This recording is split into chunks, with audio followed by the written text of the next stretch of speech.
Welcome, dear friend. I'm so glad you're here. As you settle into this moment, I invite you to take a deep, calming breath. Feel the air fill your lungs, cool and gentle. Hold it for just a moment, and then slowly exhale, releasing any tension that might be lingering in your body. Let's do that together once more.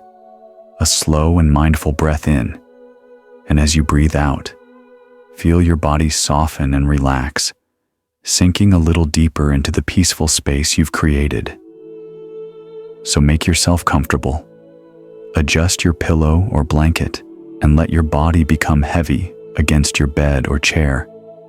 Allow yourself to be present here in this moment, where nothing is required of you, only to be simply present. We often carry the weight of the world on our shoulders without even realizing it. The demands of daily life, the worries that cloud our minds, the responsibilities we hold for others, all of these can leave us feeling drained and disconnected from the stillness that is naturally ours. But here in this moment, you can choose to set all of that aside. Tonight, I invite you on a journey into peace, a journey into understanding, and a journey into the gentle teachings of Zen that have brought tranquility to countless hearts for over 2,000 years. These teachings are simple, but they hold the power to transform the way you experience the world and yourself. They offer a path to letting go of stress, finding restful stillness, and discovering a deep, unshakable peace within.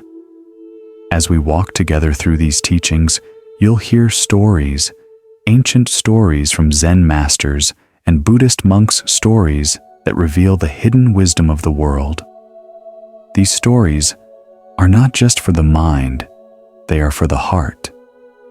They are meant to guide you into the practice of mindfulness, to help you open your heart and spirit to a new way of being. So as we begin this journey together, I encourage you to stay relaxed, to stay open, and to let the stories and teachings unfold gently, like the flow of a quiet river.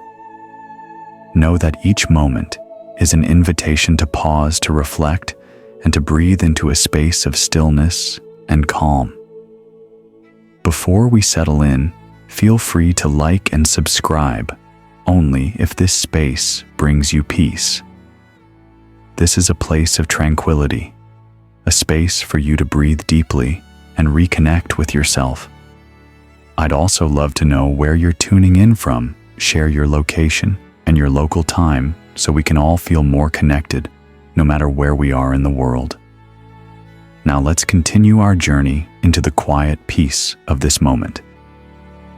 In a remote Zen monastery, perched high among the rugged mountains, where the air was crisp and the mornings were bathed in a misty glow, there lived a young monk named Haruki. The monastery was a sanctuary of peace, a place where time seemed to stretch, and the only sounds were the whispers of wind through ancient trees and the rhythmic sound of the temple bell. Haruki had come to the monastery years ago, eager to learn the ways of Zen and dedicate his life to helping others. He had always been a compassionate soul, the kind of person who listened deeply, offered comfort, and gave his heart freely. People from all over the region came to him seeking guidance during times of distress. They came to him with stories of heartbreak, of loss of struggle, and Haruki listened with an open heart, offering soothing words and wise counsel. In the beginning, he felt energized by the chance to help, feeling that his presence was making a difference in the lives of others. But over time, a subtle shift began to occur. Each conversation, each story, each burden he took in seemed to sink deeper into his heart. The more he helped, the more he absorbed the suffering of others. It was as though their pain had become his own, and the weight of it began to press down on him like an invisible stone, lodged deep within his chest. As the weeks passed, Haruki found himself growing weary physically and emotionally. His once clear mind became clouded with the thoughts of those he had helped. At night, when he should have been resting, his thoughts would race, replaying the conversations, the cries for help, the stories of sorrow and despair. His dreams were filled with faces, voices, and feelings that he had absorbed from others, leaving him feeling as though he were drowning in a sea of emotions. One crisp autumn morning, as the sun began to break through the mist, Haruki sat by the window of his modest room, his hands trembling as he poured tea into a small cup. His heart felt heavy, as though a weight had settled deep within him. He could no longer find rest, even in the quiet hours of dawn.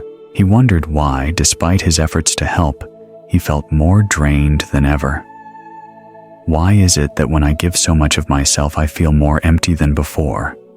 Haruki thought to himself. The questions swirled like leaves in the wind, but no answers came. Feeling desperate for clarity, Haruki decided to seek the guidance of his teacher, the elderly monk, Master Ryokan. Master Ryokan was a man of profound wisdom. His years of meditation and quiet reflection had granted him an insight into the nature of life that Haruki admired. He had always been a calming presence, his eyes calm, like still waters, his words soft, yet profound. Haruki approached the master with a heavy heart, burdened with the weight of his own thoughts. "Master," he said, his voice trembling, "I have been listening to the suffering of others, trying to help in every way I can. But I feel overwhelmed. The more I give, the more I take on their pain, and I cannot find rest. My heart is heavy. My mind is restless. What am I doing wrong?" Master Ryokan smiled gently, his face a picture of serenity. "Let us take a walk, Haruki," he said.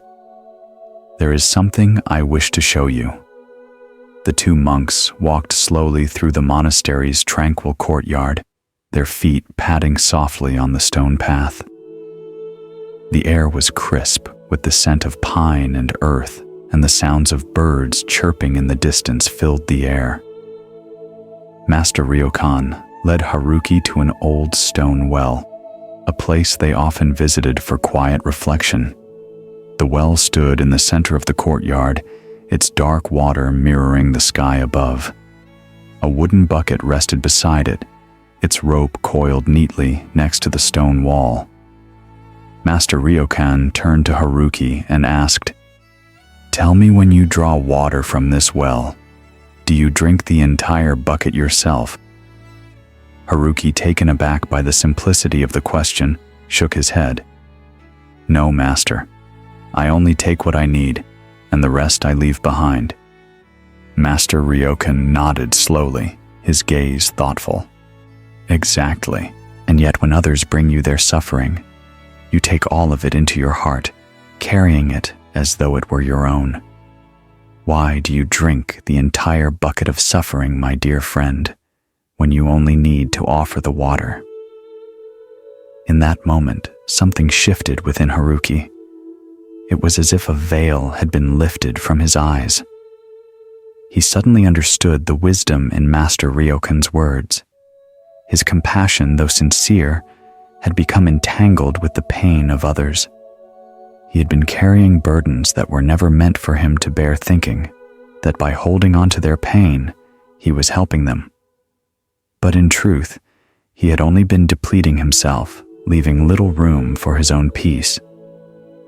Master Ryokan continued, his voice calm and steady. "True compassion. Haruki is like the water in this well. It flows endlessly freely, but it does not become depleted by the act of giving. It is replenished always because it knows its source is limitless. You must learn to offer your love, your care, your support, but you must also know when to let go. Compassion is not about holding on to the suffering of others. It is about offering your presence without attachment, without becoming entangled in their pain." The young monk stood in silence, absorbing the depth of his teacher's words. He felt a warmth begin to spread through his chest, as though a burden he had been carrying for so long had finally been lifted. He realized that in offering support, he did not need to absorb others' suffering. He could be present, kind, and compassionate without depleting his own well-being. Master Ryokan placed a hand on Haruki's shoulder, offering him a smile filled with kindness. "You can still help others, Haruki, but you must learn to offer compassion without taking on their pain. You are a vessel of peace, not a vessel of suffering." Haruki nodded, feeling a deep sense of understanding wash over him. He had been given the key to a kind of compassion that would allow him to remain balanced and at peace, even in the face of others' distress. The sound of a bird's call echoed through the trees, and Haruki felt a sense of calm settle within him. The weight he had carried for so long had lifted, replaced by a deep inner stillness. He was ready to embrace the true nature of compassion, a compassion that flowed freely without attachment and without depleting the source from which it came. This story offers us a profound and transformative lesson about the true nature of compassion, one that transcends the surface-level emotions we often feel and guides us into the deeper wisdom of how to truly offer support without losing our own peace.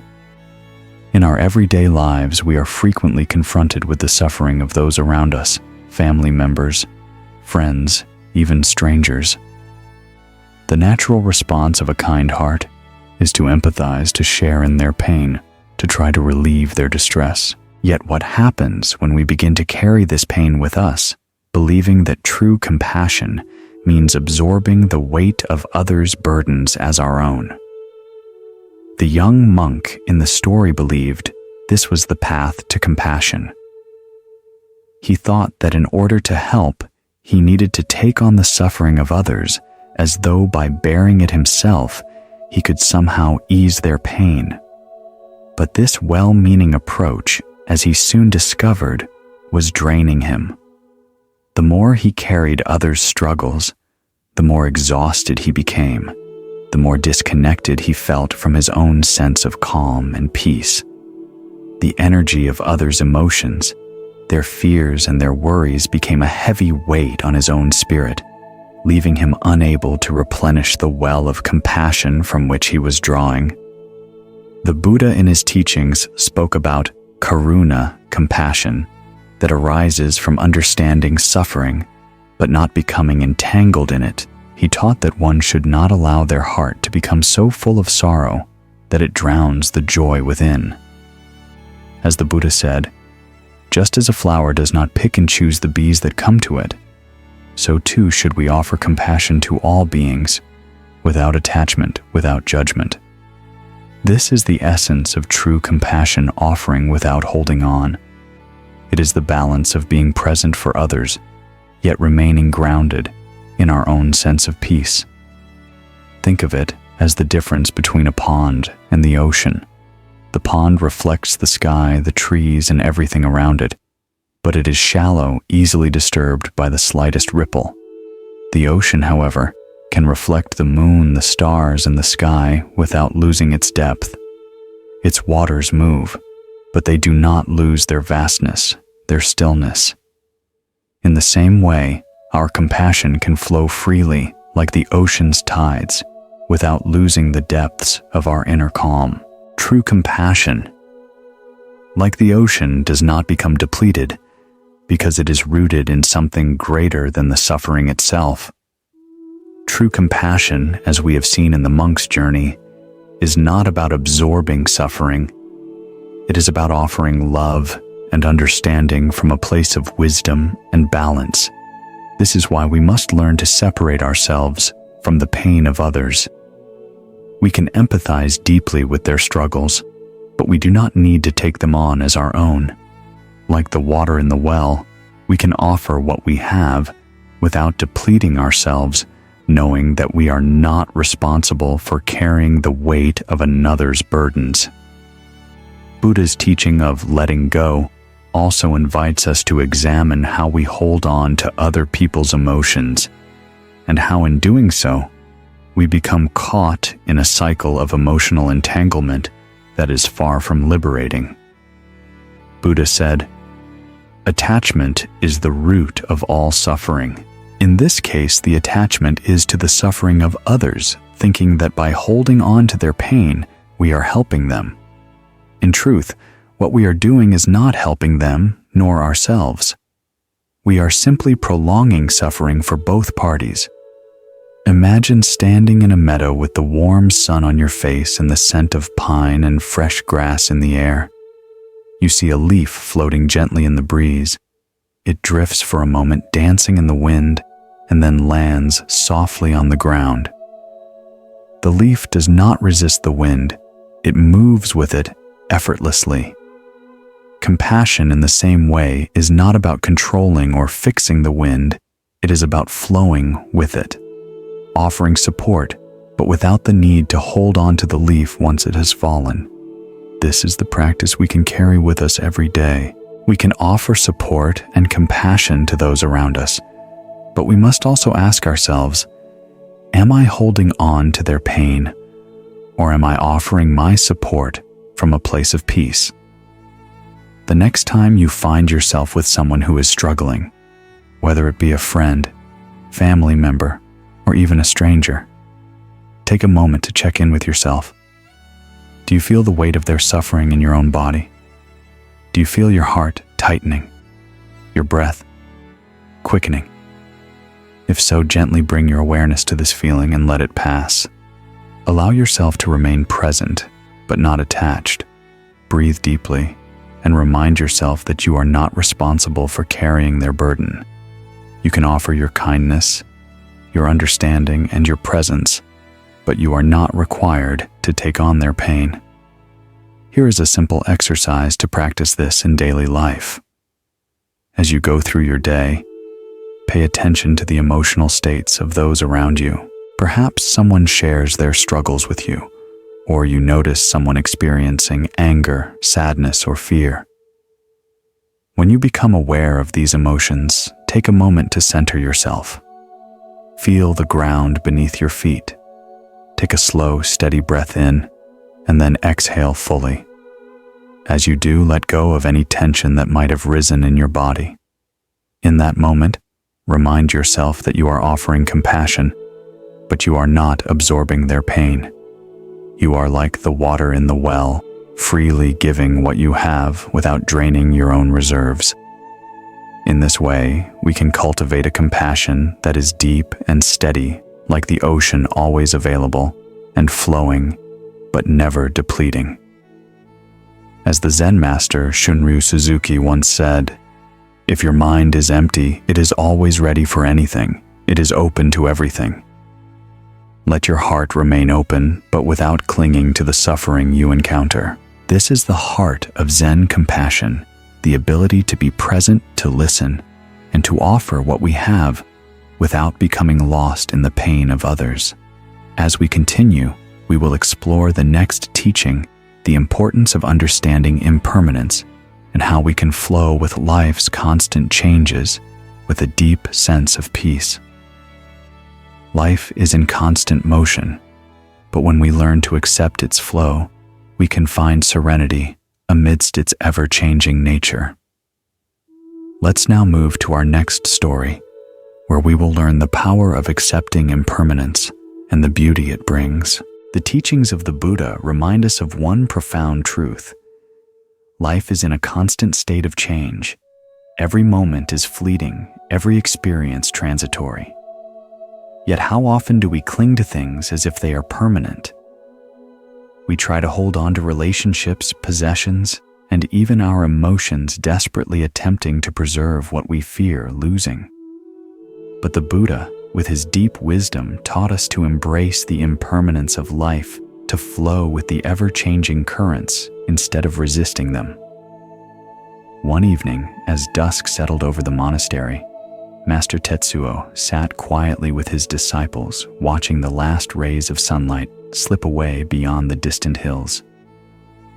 A soft breeze rustled the leaves of the ancient trees that surrounded them. The monks, having finished their evening meditation, gathered around him, eager for the wisdom he often shared in these quiet moments of reflection.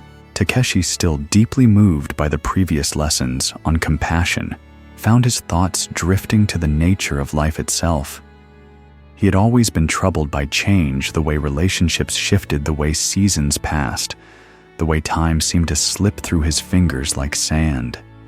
He had felt the pain of loss, the sting of change, and the unease of things not remaining the same. And so, with a quiet voice, Takeshi spoke, "Master Tetsuo, I have understood the lesson of compassion. But now I wonder, how do we accept the flow of life itself with all its changes? How do we make peace with the fact that everything is temporary, that nothing stays the same?" Master Tetsuo smiled softly, his eyes reflecting the soft glow of the evening light.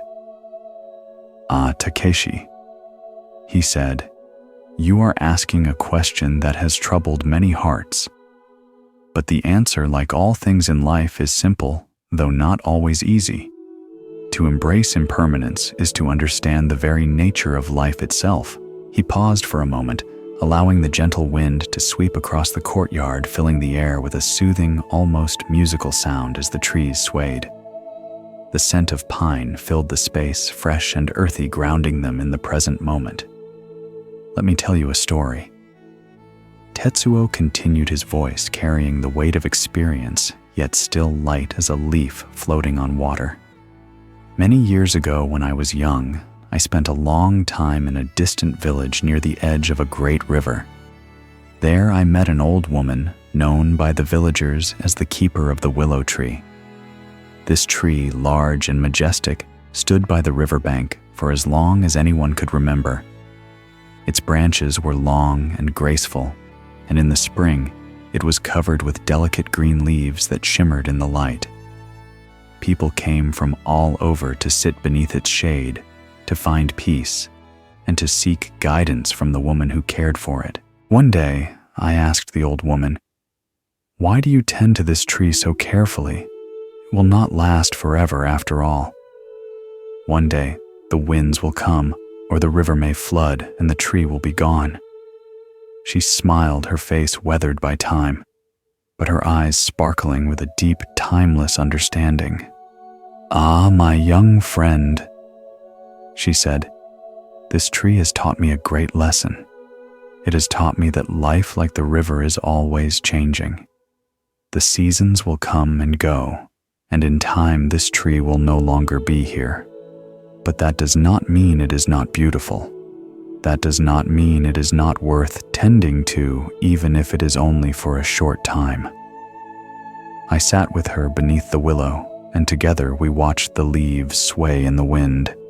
She continued, 'The beauty of the willow and of all things in life is not found in their permanence. It is found in their transience. In the brief moments they exist, they are full of life. And we too must learn to embrace this impermanence. Just as the tree does not resist the wind, we must not resist the changes that come our way.' As I sat there, I felt the truth of her words settle deep within me. The willow did not mourn the fact that its leaves would fall. It did not fear the approaching seasons.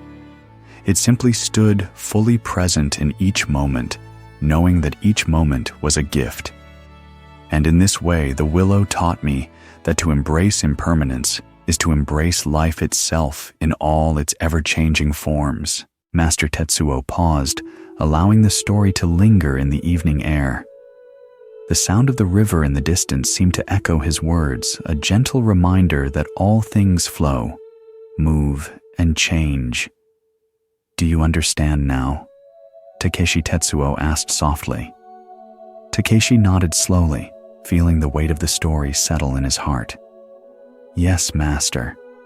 I see now that in trying to hold on to things I only bring myself pain. Change is inevitable, and by accepting it I can find peace." Indeed, Tetsuo replied, his voice serene as the moon rising over the mountain peaks. Impermanence is not something to fear or resist. It is a part of the natural order of life. When we learn to flow with it, when we accept that change is a constant, we can find true peace. Just like the willow tree, we can stand firm in the face of change, and in doing so, we become part of the greater flow of life. The Buddha's teachings on impermanence are not about resignation or sorrow, but rather a profound invitation to understand and embrace the natural ebb and flow of life. It is through the acceptance of impermanence that we find liberation, not a sadness for the things that pass, but an appreciation for their fleeting beauty and the opportunity they present to grow. As the Buddha famously said, "All things are impermanent. They arise, endure, and then pass away." It is in understanding this truth that we can find freedom from suffering. These words speak to a central truth of our human experience. Nothing in life remains fixed. The moments we cherish, the relationships we nurture, the circumstances we fear, all of these are in a constant state of flux. To live with awareness of this impermanence is to see the beauty of life as it unfolds, knowing that each moment is a precious gift precisely because it will not last forever. We often struggle with this reality, the fear of losing what we love, the anxiety of not having enough time, the longing to hold on to what is good. All these emotions arise from our attachment to permanence. We become tethered to the idea that the way things are now is the way they should always be. But in doing so, we imprison ourselves in a static view of life, unable to flow with the natural rhythms of change. When we let go of this attachment to permanence, we free ourselves from the burden of expectation and fear. Instead of grasping at moments, we begin to savor them as they are without the need to hold on or push them away. Each breath we take, each step we walk, becomes a celebration of the now. The present moment is all we truly have, and in embracing its impermanence, we unlock the door to freedom. Just as the willow tree sways with the wind, yielding to the movement of nature without resistance, we too must learn to bend with life's currents. The willow does not fight the storms. It flows with them, adapting and growing stronger through each gust. Its branches may bow, but they do not break. The tree does not hold on to the leaves that fall, nor does it mourn the seasons that pass. It simply exists, flowing with the natural cycle of life, embracing change with grace. When we accept impermanence, we align ourselves with the deeper truth of life. We begin to see that nothing is truly lost because nothing ever stays the same. Change is not something to fear, but something to embrace. It is through this acceptance that we find peace amidst the ever-changing tides of existence. To practice embracing impermanence, we must first take a moment to reflect on our lives. What are we holding on to that no longer serves us? Perhaps it is a past relationship, a way of thinking, or a situation that no longer fits who we are becoming. What are we resisting because it is changing, even though we know deep down that change is inevitable? Take a slow, deep breath. As you inhale, bring awareness to what you are clinging to. What burdens are you carrying that weigh heavily on your heart or mind?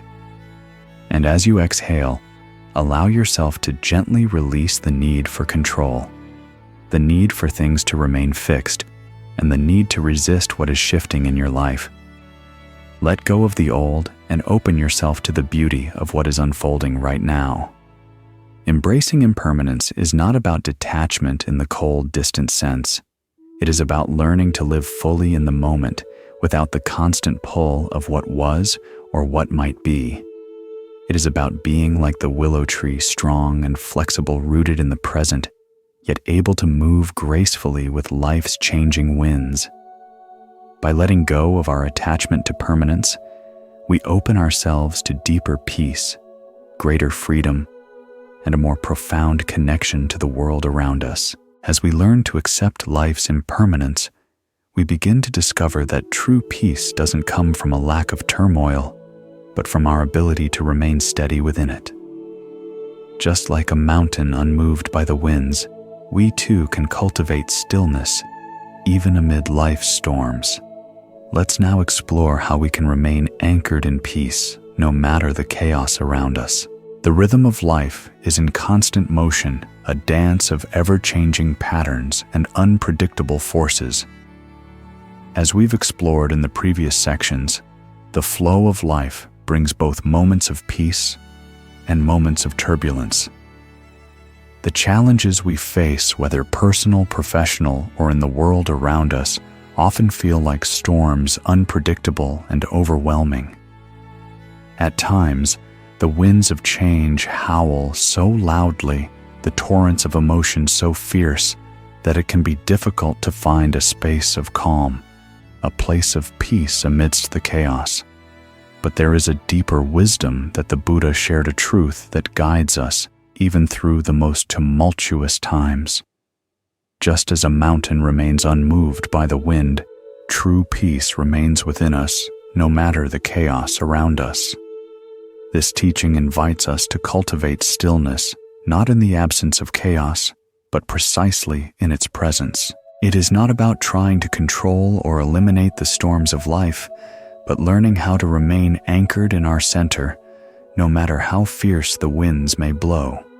One evening, after a particularly intense storm had ravaged the mountain landscape, Master Tetsuo gathered his students around a small fire in the monastery's courtyard. The wind howled through the trees, its voice wild and untamed. The scent of damp earth filled the air, mingling with the smoky aroma of the fire. The flames flickered and danced in the breeze, casting long shadows across the stone path, their light soft and fragile against the backdrop of the night's fury. The disciples had spent hours meditating, their minds still restless from the events of the day.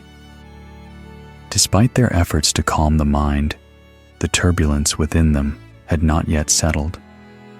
Takeshi, still a young monk, raised his hand gently, his voice filled with uncertainty. "Master," he asked, his voice trembling with a mixture of frustration and curiosity, "how can we find stillness when the world around us is so chaotic, when our thoughts swirl like a storm and our hearts race? How do we find peace in such moments?" Tetsuo looked at him with deep compassion, his gaze as serene as a quiet lake reflecting the moon.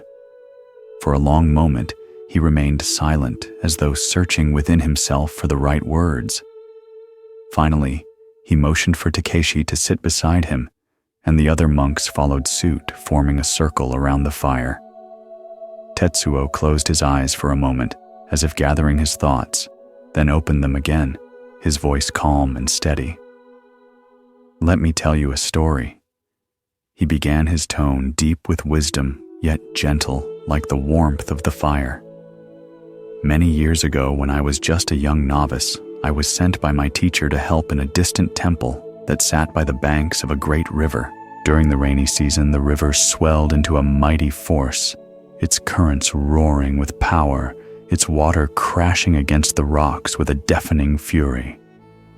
The sound of the river filled the air, drowning out all other noises, as if nature itself was speaking in a language of pure strength and unrelenting movement. On my first day by the river, I was drawn to the water's edge, captivated by its power. The current was fierce, the water a churning mass of foam and tumult. The roar of the river echoed in my ears, shaking my entire being. The strength of it was mesmerizing. As I stood there, I watched as branches, debris, and even entire trees were carried along by the current, helpless against its pull. The river moved with such force that it seemed to swallow everything in its path. I stood there for hours, lost in the energy of the river, consumed by the noise and the power of the water. It felt as though the river itself was alive with the power to sweep everything away. I felt a growing sense of awe and also fear. The river was beautiful, but it was also terrifying. And as I stood there consumed by it, I didn't notice the small boat that had quietly drifted alongside me. The boatman, an elderly monk with a calm demeanor, greeted me with a knowing smile. "Ah, young one," he said gently. "I see you are captivated by the river's strength, but let me show you something important." He gestured for me to sit beside him in the boat, and as we began to paddle across the river, I noticed something astonishing. Despite the river's overwhelming roar, despite the powerful current that seemed to pull us along with unstoppable force, the boatman remained completely at ease. His posture was calm, his hands steady on the paddle. He was not resisting the current, nor was he fighting the river's energy. He allowed the boat to flow with the current, moving gently, effortlessly, and without struggle. The water splashed against the sides of the boat, but the boatman was unwavering. His calmness did not falter, and I too began to feel a deep sense of peace in his presence. The roar of the river no longer felt frightening. It was simply part of the flow, part of the natural rhythm of the world. As we reached the far shore, the boatman turned to me and said, "The river is powerful, yes, but it does not control us. We must learn to flow with life's current rather than being swept away by it. The river's roar is not something to fear. It is simply a force of nature. But within us, there is stillness.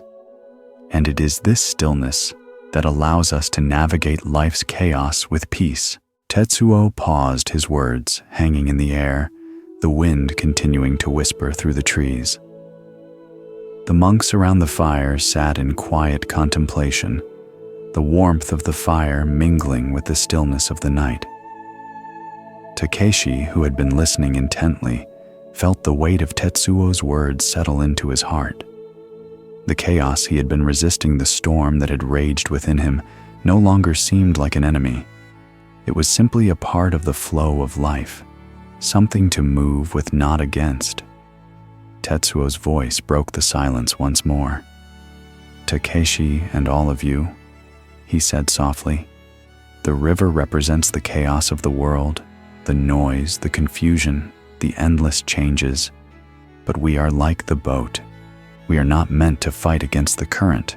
We are meant to flow with it.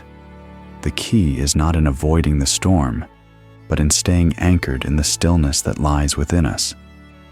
The current may be strong, but if we remain calm, we will find that we can navigate it with peace." In the teachings of the Buddha, one of the most profound insights we encounter is the understanding that true peace does not come from the absence of conflict, but from the ability to remain undisturbed amidst it. Peace comes not from the absence of conflict, but from the ability to remain undisturbed in the face of it.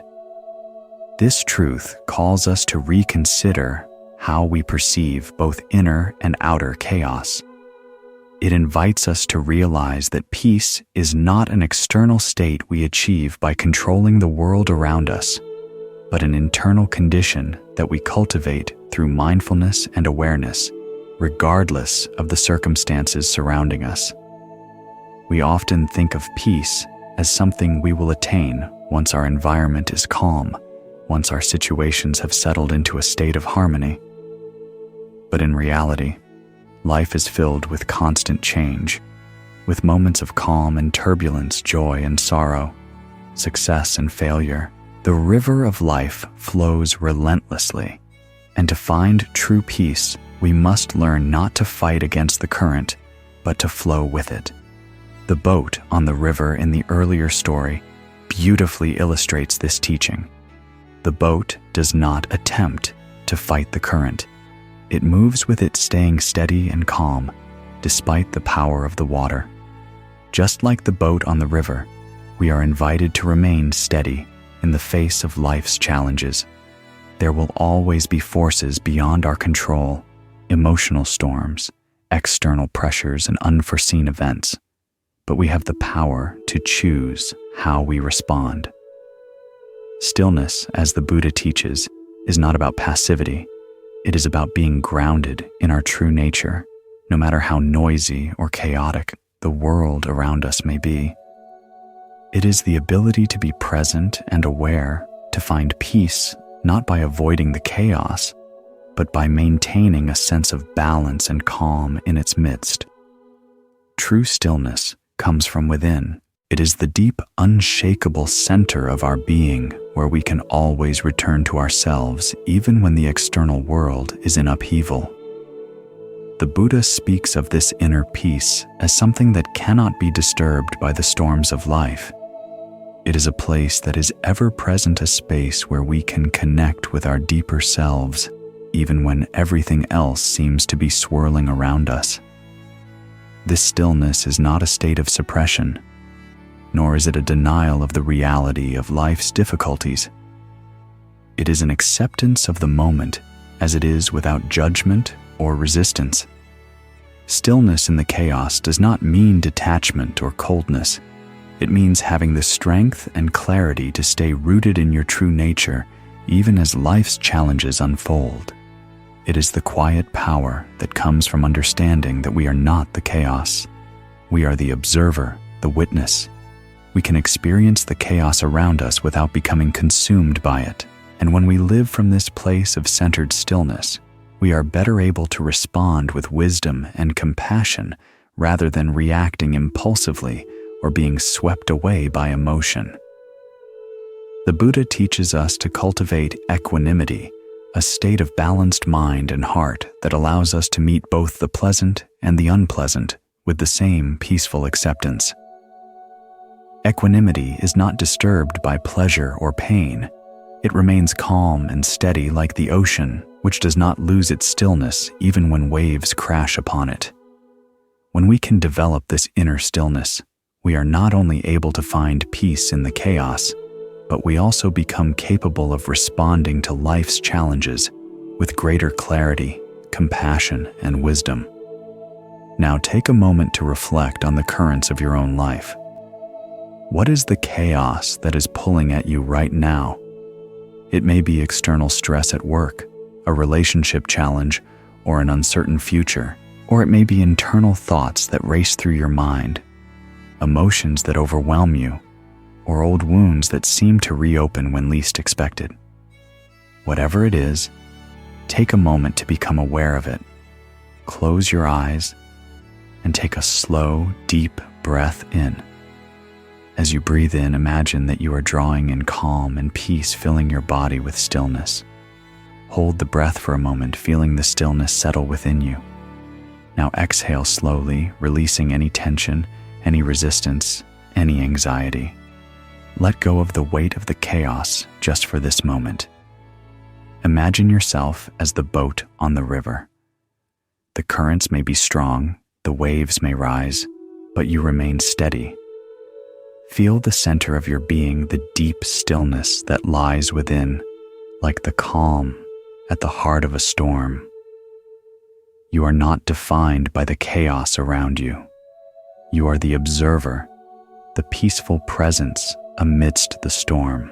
This is the practice of stillness in the chaos, acknowledging the noise and turbulence around you, but not allowing it to pull you away from your center. It is a practice of trust in your ability to stay grounded, trust in the power of your own peace.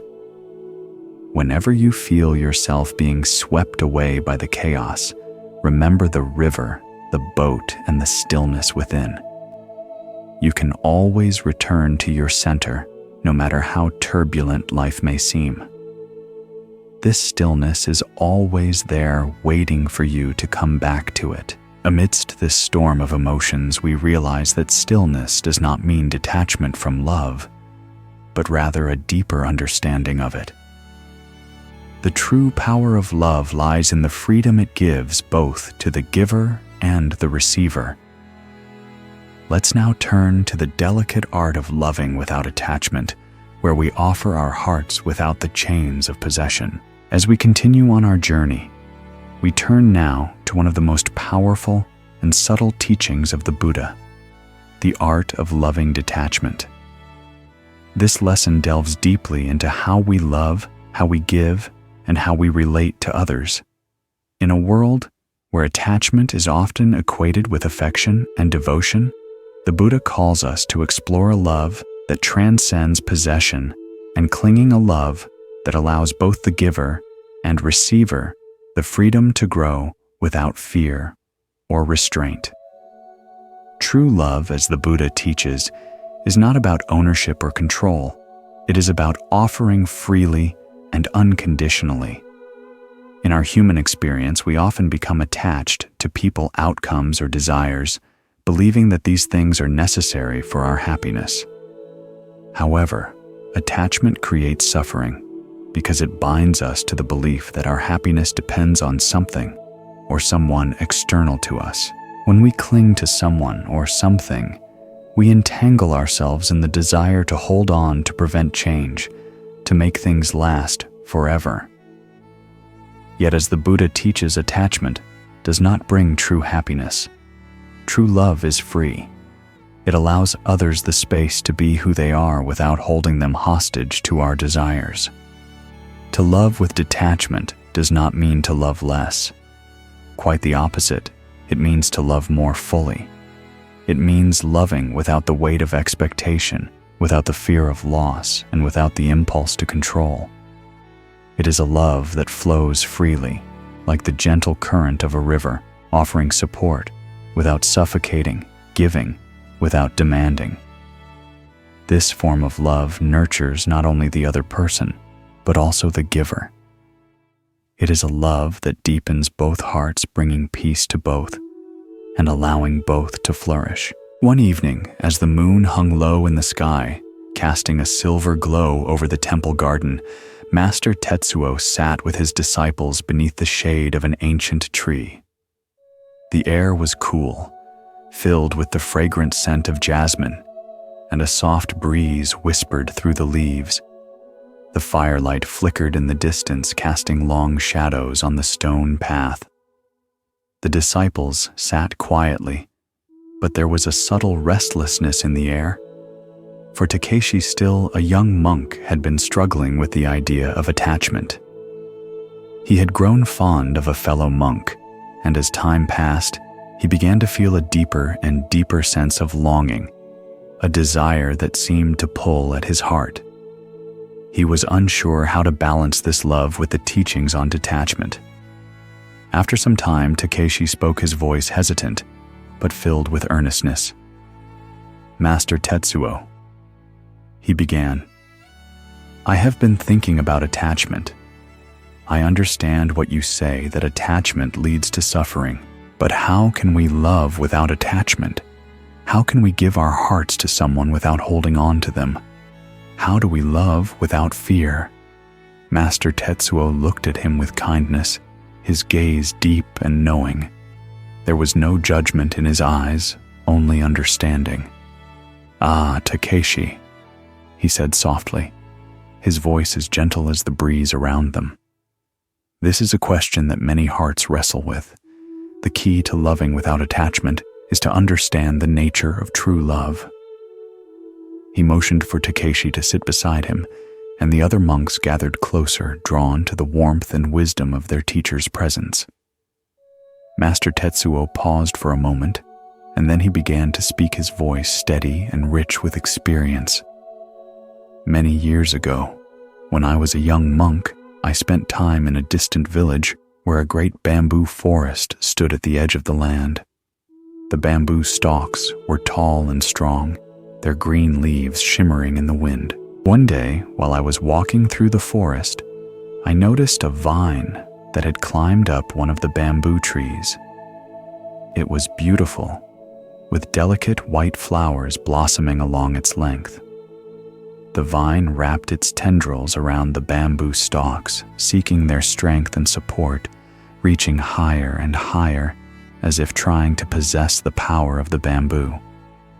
I watched this vine for some time and noticed something that filled me with both admiration and sadness. The vine, despite its beauty, seemed to be caught in a struggle. It clung desperately to the bamboo as if it could not survive without it. The bamboo, though strong, swayed under the weight of the vine. The vine seemed to rely entirely on the bamboo to reach the heights it sought, unable to grow on its own. As I stood there, I thought about how often we too cling to others in the same way. We seek to possess their love, their time, their presence, believing that our happiness depends on them. We hold on tightly, fearing that if we let go, we will lose something precious. But like the vine, we forget that true love does not require possession. The bamboo does not demand the vine's attachment, nor does it depend on the vine to stand tall. It simply stands there, offering its strength without condition, without need of anything in return. After some time, I noticed that the vine was growing weaker. Its tendrils were frail, and the flowers had lost their brightness. It had become so entangled with the bamboo that it had lost its ability to grow on its own. The vine had attached itself so tightly to the bamboo that it had forgotten the strength of its own roots. It was then that I understood the lesson. True love does not bind us, it frees us. Just as the bamboo offers its strength without needing to hold on, we must learn to offer our love without attaching ourselves to the other person. Love must be free. It must allow the other to grow to be who they are, without fear, without demand. When we love without attachment, we are not seeking to control or possess the other. We are simply offering our presence, our kindness, and our care without expectation or ownership. Tetsuo paused, allowing the story to resonate in the quiet night air. The disciples sat quietly contemplating the lesson. Takeshi, who had been so troubled by his attachments, felt a deep shift within him. The struggle he had been facing, his desire to possess, to hold on to the love he felt, began to melt away. He understood now that love was not about holding tightly, but about offering freely. It was a love that allowed the other person to grow, to flourish without fear or restriction. And in that moment, his heart felt lighter, his mind clearer.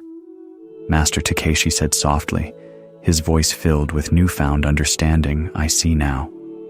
To love without attachment is not to love less, it is to love more fully. It is to give freely without fear of losing it. It is to offer the freedom for others to be who they are, while still caring for them deeply." Tetsuo smiled, his eyes filled with warmth. "Yes, Takeshi, true love is like the bamboo, strong, steady, and offering support without needing to control or possess. When we love in this way, we free both ourselves and others from the chains of attachment. Love becomes a space where both can grow, a space of trust and freedom." The Buddha's profound teachings on loving detachment invite us to reimagine what it means to truly love. In a world that often equates love with possession, control, and dependency, the Buddha asks us to explore a deeper, more liberating form of love.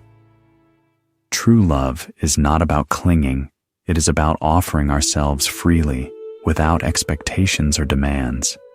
It is the art of giving, without needing to hold on, of loving, without fear, and of allowing others the space to be their authentic selves. Attachment, as the Buddha teaches, is the root of suffering. It is the force that ties us to fixed ideas about how things should be, how people should behave, and how life should unfold. When we attach ourselves to an idea, a person, or a circumstance, we imprison ourselves in a cycle of expectation and fear. We become so focused on holding on to what we desire that we forget the freedom found in simply letting go. Clinging to others or to outcomes creates a space where we are no longer free to experience life as it is. We become trapped by our own desires, insecurities, and fears. But love that is free, Love that flows without the chains of attachment is the love that heals not only the heart of the one who receives it, but also the one who offers it. True love does not control, it liberates. The Buddha encourages us to offer love without expectation, without the need to possess or change the other. It is a love that grows freely, like the wind flowing through an open field, unstoppable and pure.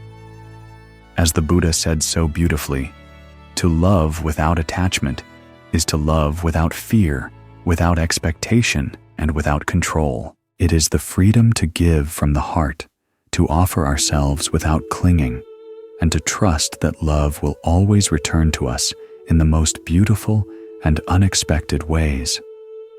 This love, free of possessiveness, is the highest form of affection. It is the love that transcends the ego and creates space for both people to flourish without restraint. To practice the art of loving detachment, it is crucial to begin with self-reflection.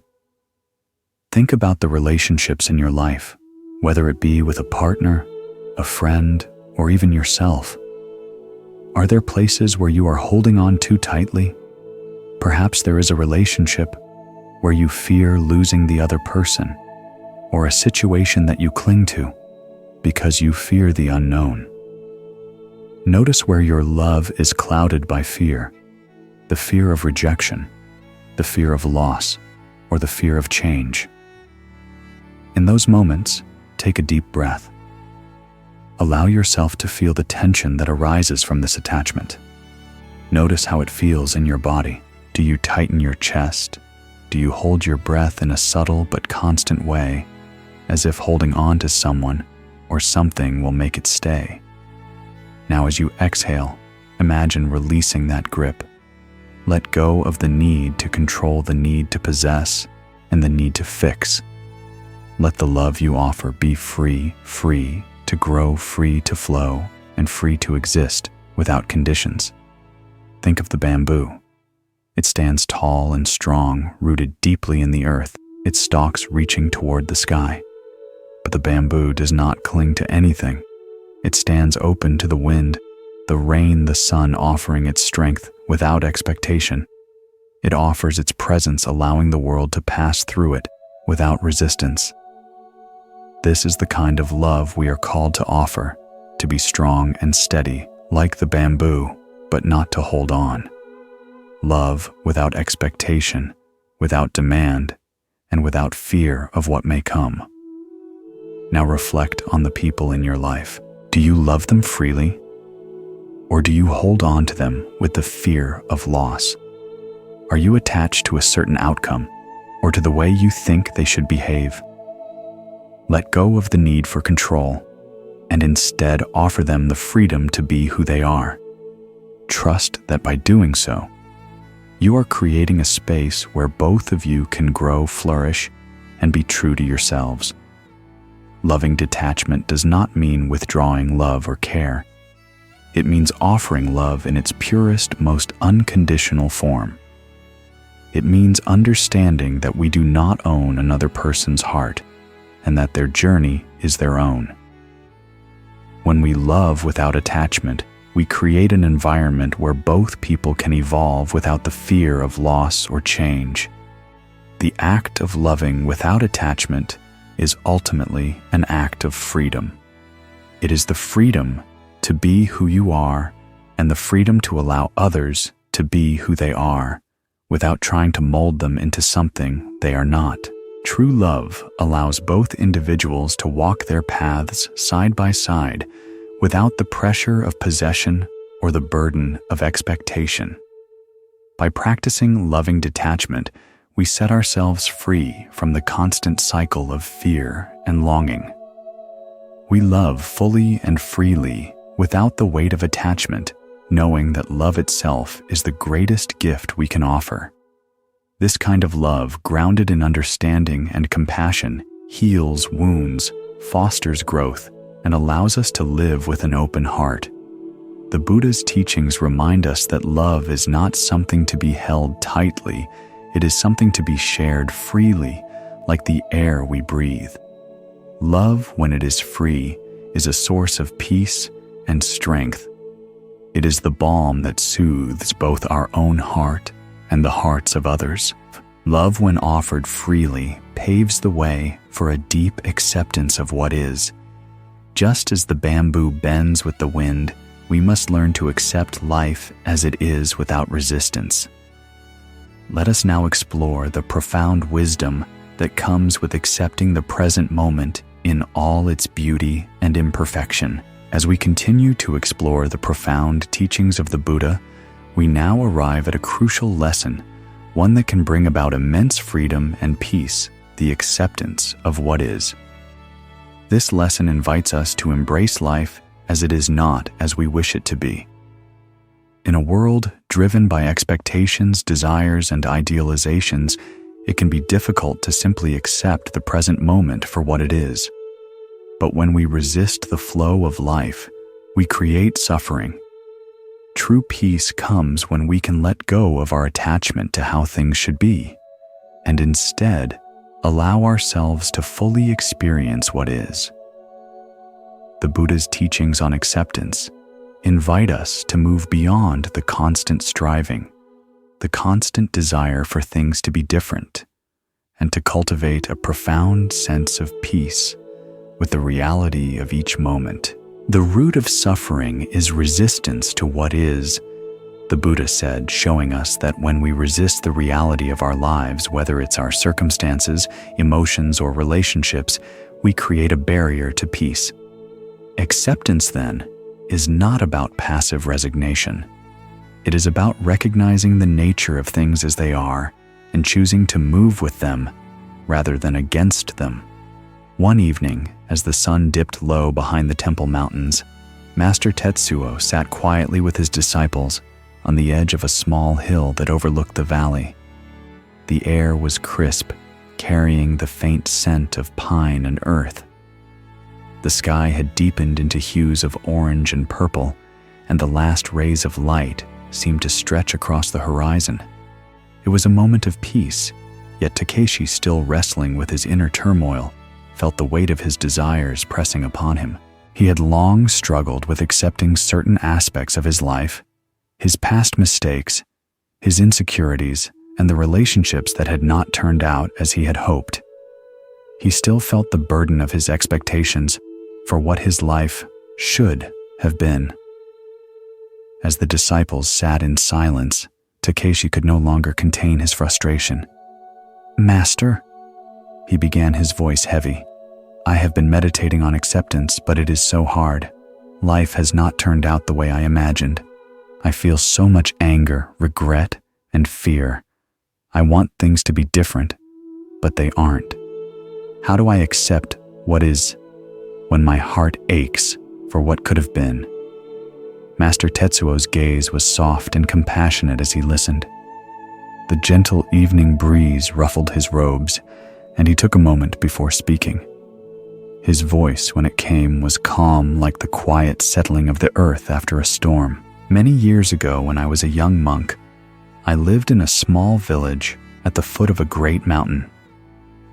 The villagers were poor, but they had a great respect for the monks who came from the distant temples to offer teachings and guidance. One day, while I was helping the villagers, I accidentally knocked over a large pot that had been carefully placed on a stone pedestal. The pot shattered into pieces, its fragments scattered across the ground. The woman who owned the pot arrived just moments after the accident. Her face, usually calm and serene, was filled with distress. She began to cry, mourning the loss of the pot. It had been her family's prized possession, handed down through generations. It was irreplaceable in her eyes. I immediately apologized, offering to help her gather the pieces. But as I bent down to pick up the shards, she stopped me. "Master," she said softly, "there is nothing to be done. The pot is broken. It is gone. But the piece that remains is what I must accept." She sat down beside the broken pot, her hands gently caressing the pieces. "You see, Master, this pot has served its purpose. It has held water, been part of many meals, and brought joy to our family. But now it is broken, and it is no longer what it was. I can mourn its loss, but the reality is that it is no longer whole. What remains is the lesson it has taught me: to accept the impermanence of things and to find peace with what is. As she spoke, I felt a deep sense of understanding flood through me. She was not resisting the reality of the broken pot. She had accepted it with all of its imperfections and found peace within the truth of its impermanence. There was no fighting, no lamenting. There was only acceptance. Tetsuo's voice broke the silence once again, his words flowing like a river of calm wisdom. "Takeshi and all of you," he said gently, "the woman in the story taught me the greatest lesson of acceptance. The pot, though it was precious, was not eternal. It fulfilled its purpose, and when it was broken, it could not be returned to its former state. And yet the woman did not fight against its brokenness. She accepted it as part of the natural flow of life. She found peace not in the pot itself, but in the lesson it had taught her that all things change, and that change is not something to fear." Master Tetsuo paused for a moment, looking at each of his disciples in turn. In life, we will face many broken pots, things that we wish were different situations that do not meet our expectations, and outcomes that bring disappointment or sorrow. But the key to peace is not in resisting these moments. The key to peace is in accepting them for what they are and finding the lesson they hold. When we let go of the need for things to be different, we free ourselves from suffering. The Buddha's teachings on acceptance offer a gentle yet profound invitation to find peace not by resisting life, but by fully embracing it as it is. The root of suffering is resistance to what is the Buddha said. This simple truth holds the key to deep emotional freedom. So often we find ourselves struggling against the current of life, holding on to certain outcomes, clinging to a fixed idea of how things should be, or yearning for the past to have unfolded differently. But in doing so, we create suffering within ourselves. True acceptance, according to the Buddha, is not about passively resigning ourselves to pain or loss. It is about releasing the urge to control and instead allowing life to flow as it will. Acceptance means seeing things as they are without judgment, without resistance, and responding with an open heart. Think for a moment about the times in your life when you've clung to an idea, an expectation, or a relationship that no longer served you. Perhaps it was a job that you stayed in too long, a past hurt that you couldn't let go of, or an expectation of how someone should behave. In those moments, your resistance to reality created emotional turmoil. The Buddha teaches us that this resistance, this desire for control, is what creates the pain. But to accept what is does not mean to resign to suffering or to live without hope. It means to acknowledge the truth of the present moment without fear. It is a practice of mindfulness, of being awake to what is happening now, rather than getting lost in what might have been or what we hope will come. Acceptance allows us to stop fighting against the flow of life. We don't have to like everything that happens to us, but when we accept it fully, we open ourselves to peace, an inner peace that is not dependent on the external world. Acceptance is a deep recognition that life is impermanent. Everything changes: our circumstances, our emotions, our relationships, and even our thoughts. By clinging to a desire for things to stay the same, we limit ourselves and create suffering. But when we accept the natural flow of life, we can find peace within the current, even when the waters are turbulent. It's in surrendering to the ebb and flow of life that we discover true serenity. Let's take a moment together to reflect on your own life. Think about the areas where you are resisting what is. Is there a situation that you wish would change? A relationship that you're holding on to, even though it no longer serves you? Maybe you're pushing away an emotion that you don't want to feel: anger, sadness, or fear. Perhaps you are holding on to a story from the past that doesn't allow you to move forward. In the quiet of this moment, allow yourself to breathe deeply. Feel the air filling your lungs, nourishing your body. With each exhale, release the weight of resistance. Let go of the need for things to be different. Feel the tension in your body begin to soften as you gently surrender to the present moment. Just as the woman in the story accepted the broken pot, allow yourself to accept what is in your life, whether it brings joy or sorrow, certainty or confusion. In this acceptance, there is freedom. The moment you stop trying to control the world around you, you open yourself to peace. Let the weight of your expectations fall away. Let the past be what it was. Let the future unfold as it will. Right here in this moment, you are free to simply be. Accepting what is does not mean that we stop caring about the future, nor does it mean we stop working toward a better life. It means we stop fighting against the present moment. We stop resisting what is. And when we do this, we create space for clarity, compassion, and peace to fill us. As we learn to accept life as it is, we open ourselves to a deeper understanding wisdom that arises from awareness of each passing moment. True wisdom, like the stillness within the chaos, is not something that can be grasped with effort. It is the quiet clarity that naturally arises when we release our attachment to the outcome and simply observe life unfolding. Let's now explore the nature of true wisdom, which transcends knowledge and reaches into the depth of our being. The Buddha teaches that true wisdom is not a simple accumulation of knowledge or a mastery of complex concepts. True wisdom is not measured by how many facts we can memorize or how many philosophies we can recite. True wisdom is the ability to see things as they truly are. It is the capacity to witness life with clarity, to understand its impermanent nature, and to respond with compassion, discernment, and peace. In a world that often celebrates intellect and knowledge as the highest form of wisdom, Buddha's teachings invite us to step away from this idea. Wisdom is not something that can be acquired from books, lectures, or external sources alone. It arises from deep awareness, from direct experience, and from an inner stillness that allows us to see the essence of life, its truth, its beauty, its fleeting nature.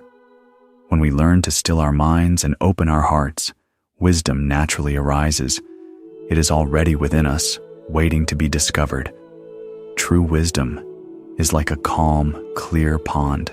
The surface may ripple, but beneath the water lies a stillness that reflects the world without distortion.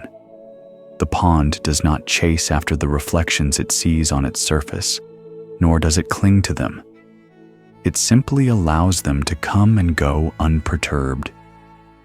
In the same way, wisdom allows thoughts, emotions, and experiences to arise but does not become attached to them. The stillness of the mind and the clarity of the heart enable us to see life for what it truly is, unclouded by personal desires, judgments, or attachments. When we see clearly, we act wisely. We make choices that align with truth, with compassion, and with an understanding of the impermanence of all things. Master Tetsuo, our wise teacher, often spoke of wisdom not as a goal to be reached or a prize to be earned, but as a way of being, a way of seeing, thinking, and living.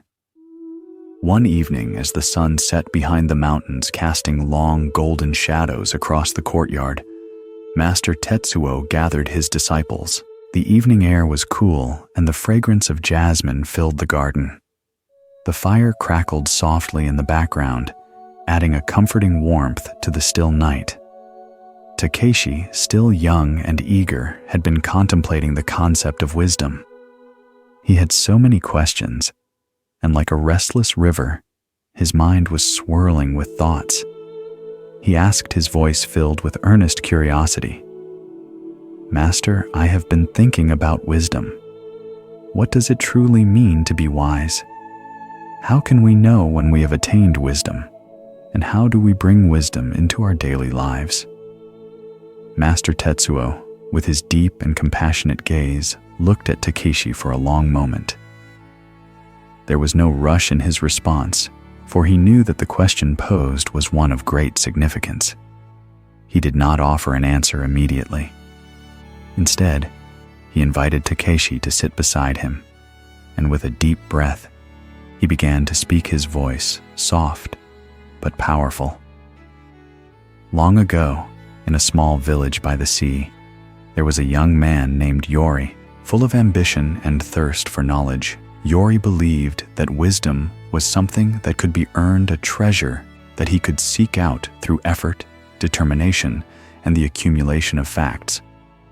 He thought wisdom was a destination. So he traveled far and wide, visiting the greatest sages and philosophers, attending lectures and reading countless books. He asked question after question, trying to fill his mind with knowledge, convinced that wisdom could be grasped through intellectual pursuit. Years passed, and Yori's journey continued. Yet despite all his learning, he still did not feel wise. The more he learned, the more questions arose, and the more he realized how little he truly understood. He felt a gnawing emptiness inside, as though wisdom was always just out of reach. His search for knowledge left him feeling restless and incomplete. One day, after many years of searching, Yori encountered an elderly man sitting quietly by the shore. The man's weathered face was calm, his eyes steady as he gazed out over the horizon. The world seemed to slow around him. There was no hurry in his presence.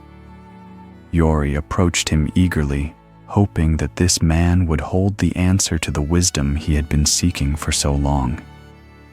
He asked with a sense of urgency in his voice, "Old man, I have traveled the world, I have learned from the greatest sages, and I have studied every book I could find, but I still do not feel wise.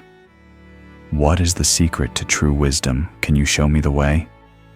The old man looked at him with kind eyes, a hint of a smile playing on his lips. He did not speak right away. Instead, he motioned toward the sea and asked, "Do you see the waves, young man?" Yori, eager to impress, nodded quickly. "Yes, I see them. They rise and fall, crashing against the shore endlessly." The elder chuckled softly and asked, "And what else do you see? What lies beneath the waves?" Yori paused, searching for an answer. "I see the waves, but beyond that, it is all water. I do not know what lies beneath." The elder nodded slowly. "Exactly. The waves are only the surface. But beneath the surface is the vast, still ocean, unchanging, deep, and calm. The waves come and go, but the ocean remains the same. This, young man, is the nature of wisdom." The elder's voice was calm and measured as he continued, "True wisdom is not found on the surface. It is like the ocean, vast and deep, unmoved by the waves of thought or emotion. Wisdom is not something you can grasp with effort or accumulate through books. It is already within you. It lies beneath the surface of your mind, waiting to be revealed when you learn to still your thoughts and open your heart. True wisdom is the ability to witness the waves of life, the thoughts, the emotions, the experiences, without being swept away by them. It is a deep, unshakable understanding of life's impermanence, of the interconnectedness of all things. Master Tetsuo paused, allowing the silence to settle, just as the night air settled around them. Takeshi and the other disciples sat quietly absorbed in the wisdom of the story. It felt as if the very air was filled with stillness. The fire's glow flickered softly, and the cool evening breeze seemed to whisper its own wisdom. Tetsuo spoke again, his voice gentle, yet filled with certainty. True wisdom, my students, is not a destination. It is a way of being. It is the clarity that comes when we stop chasing knowledge and start embracing the truth of each moment. It arises when we cultivate stillness within ourselves, when we learn to see beyond the surface of life, beyond the noise and the distractions. Wisdom is the ability to act from a place of deep understanding, to respond with compassion, and to remain steady in the face of life's challenges. The Buddha's teachings on wisdom offer us a profound invitation to look inward. True wisdom, he teaches, is not something to be found outside of ourselves.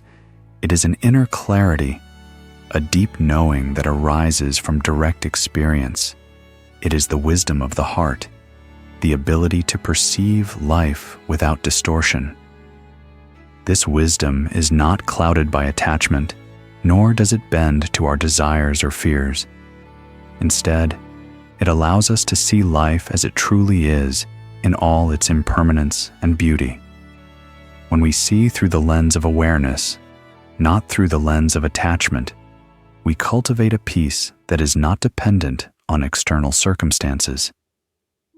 True wisdom is the ability to navigate life's challenges with equanimity, remaining steady even in the face of turmoil. It is the calm that comes from within, the ability to act from a deep well of peace, and the clarity to move through the world with compassion and understanding. As the Buddha said, when you see things as they truly are, you will no longer be deceived by them. This wisdom frees us from the illusions we so often create. We no longer mistake fleeting emotions or circumstances for permanent truths. We learn that everything, our thoughts, our feelings, our circumstances, is subject to change. True wisdom helps us see the impermanence of all things, and in doing so, it liberates us from the fear of loss or change. When we embrace this deeper wisdom, we are no longer enslaved by our attachments. Instead of clinging to desires, people, or outcomes, we begin to make choices that are aligned with the truth of the present moment. Wisdom empowers us to make decisions that reflect our highest selves, those rooted in compassion and a deep understanding of life's unfolding nature. Now, let's take a moment to turn inward.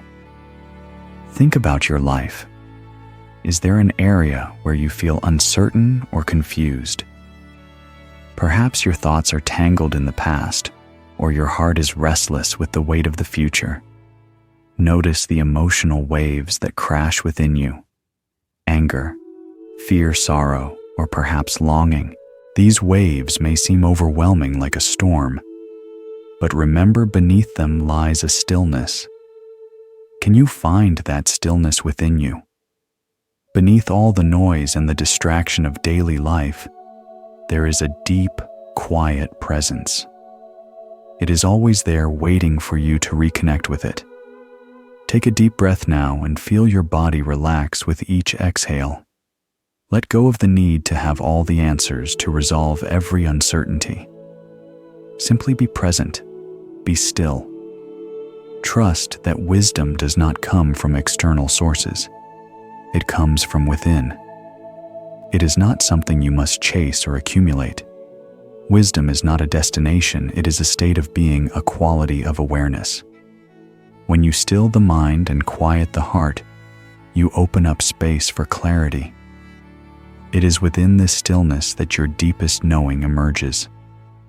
Take another deep breath and imagine with each inhalation that you are drawing in the wisdom of the universe, and with each exhale, release the noise, the confusion, and the distractions. Feel how much lighter you become when you let go of your attachment to to needing answers or solutions.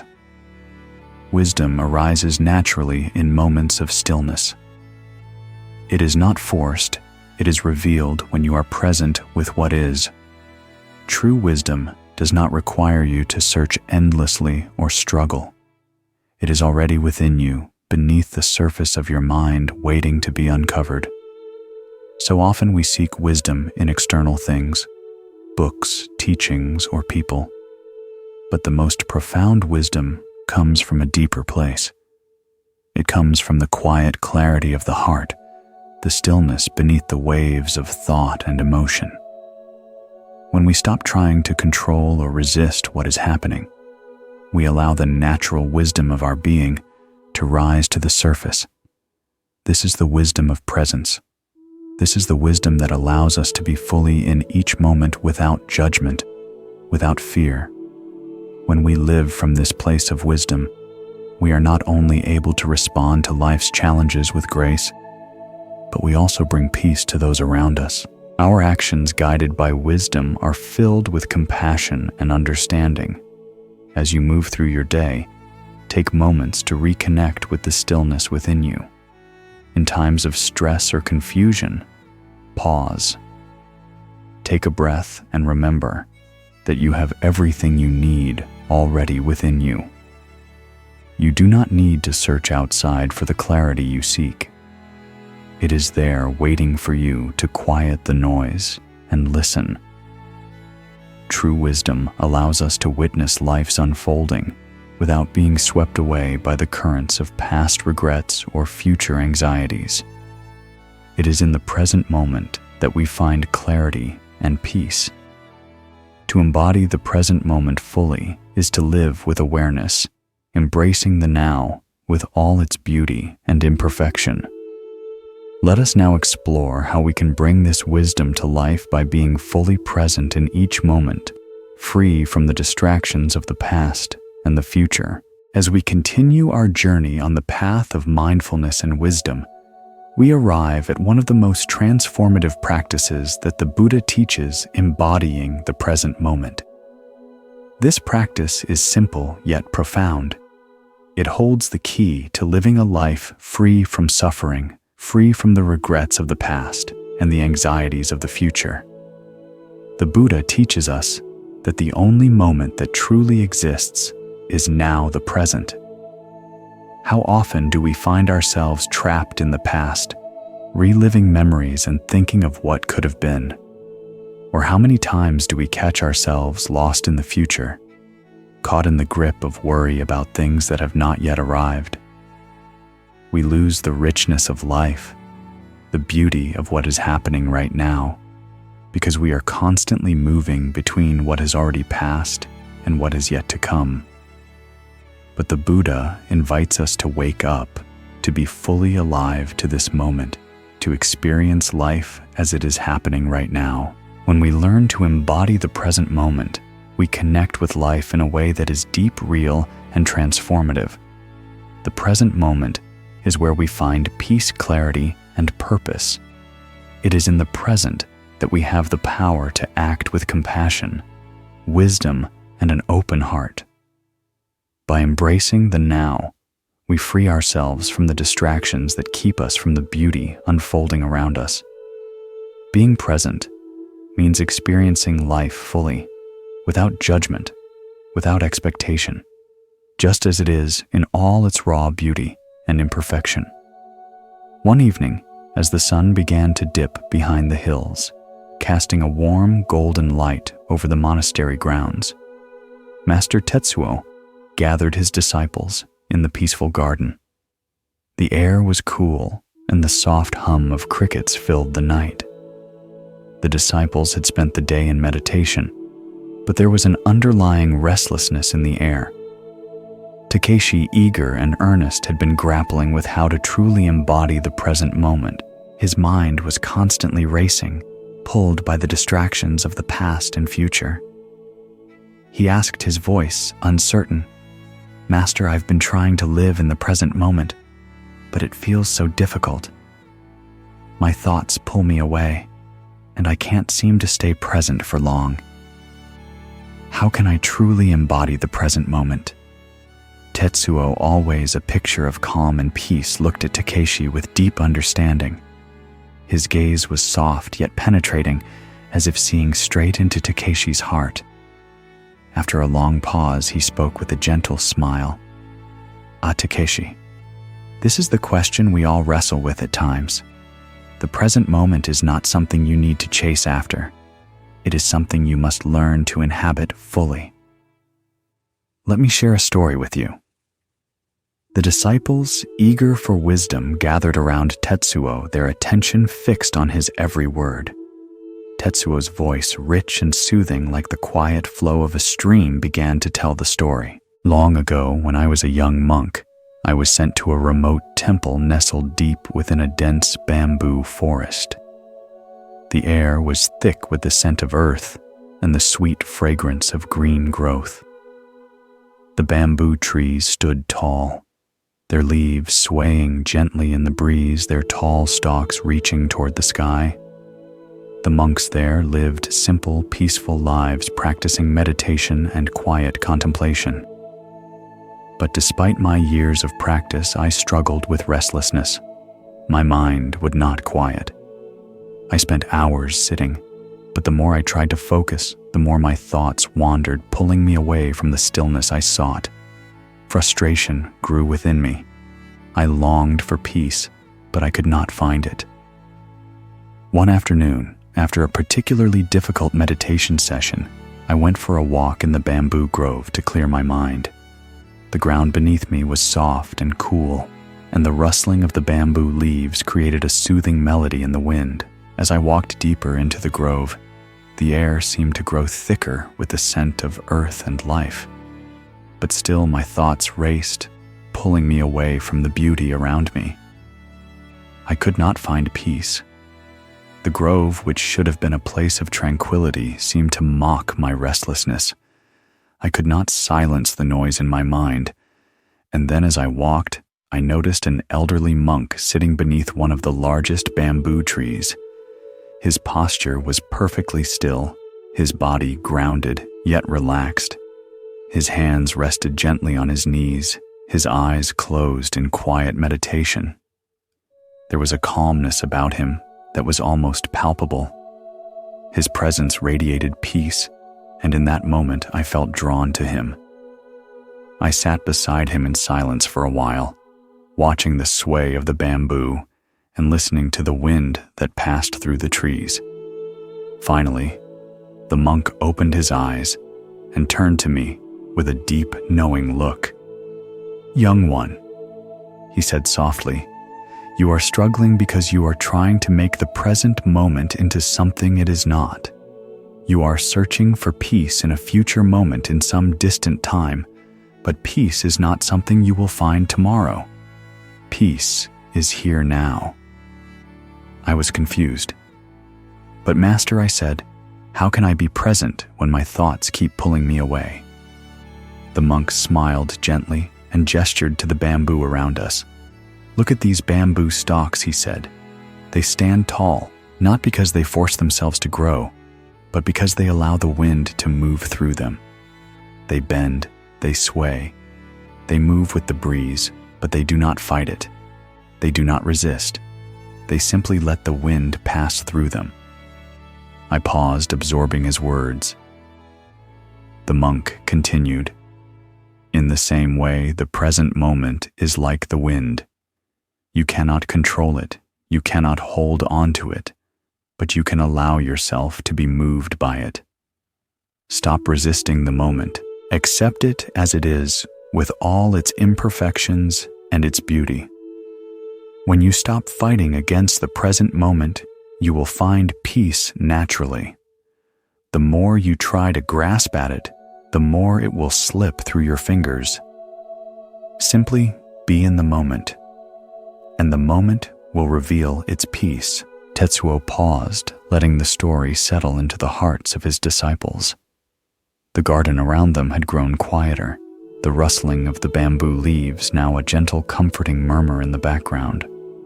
Takeshi, his mind now quiet and focused, sat in deep reflection. The lesson had settled within him like the stillness of a lake. Tetsuo continued his voice, calm and steady. The bamboo does not resist the wind. It moves with it. And in that movement, it remains grounded and strong.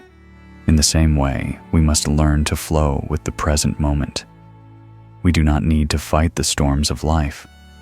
We need only to be present to move with them, and in doing so, we find peace.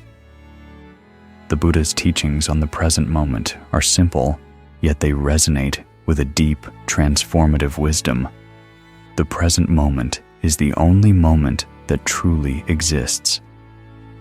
These words are both profound and liberating. The past is a memory faded and fleeting, while the future is yet a mystery full of uncertainty. The only time we truly have is now, this very moment. And in this moment, everything unfolds. The only way to live fully is to embrace the present without distraction, without fear, and without regret. We are constantly pulled between the past and the future, replaying old stories in our minds, wondering what could have been or should have been, or getting lost in the worry of what might happen tomorrow. But in doing so, we miss the richness of the moment we are living in. To be present is to live without attachment to what has passed or what is yet to come. It is to release the grip of what-ifs and might-bes and to settle into the truth of now.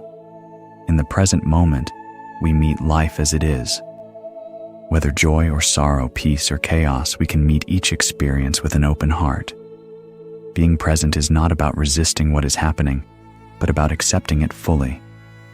When we embrace the flow of life as it is without judgment or fear, we create space for inner peace. The more we embrace each moment, the more peace we cultivate.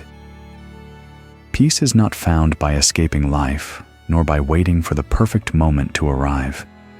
It is found in being fully alive to the moment we are in exactly as it is. Take a moment now to reflect on your own life. Are you fully present, or are you caught in the web of the past and the future? Think about the distractions that pull you away from the now. Are there worries, regrets, or hopes that consume your attention? What is it that keeps you from fully embracing the present moment? Consider the image of a bamboo tree standing tall and graceful in the wind. The bamboo does not resist the wind. It bends with it. It is flexible and unburdened by the forces around it. In the same way, can you allow yourself to bend with life's currents, accepting each moment as it comes? Can you, like the bamboo, remain rooted in the present, without judgment or expectation, allowing life to flow through you freely? Now close your eyes and take a deep breath. Inhale deeply, filling your lungs with the stillness of the present. As you exhale, release any tension in your body, any attachment to the past, any worry about the future. Feel yourself fully in this moment, aware of your body, your breath, and your surroundings. There is nowhere else you need to be, nothing else you need to do. Just be here, fully present. Feel the peace of the present moment settling into your heart.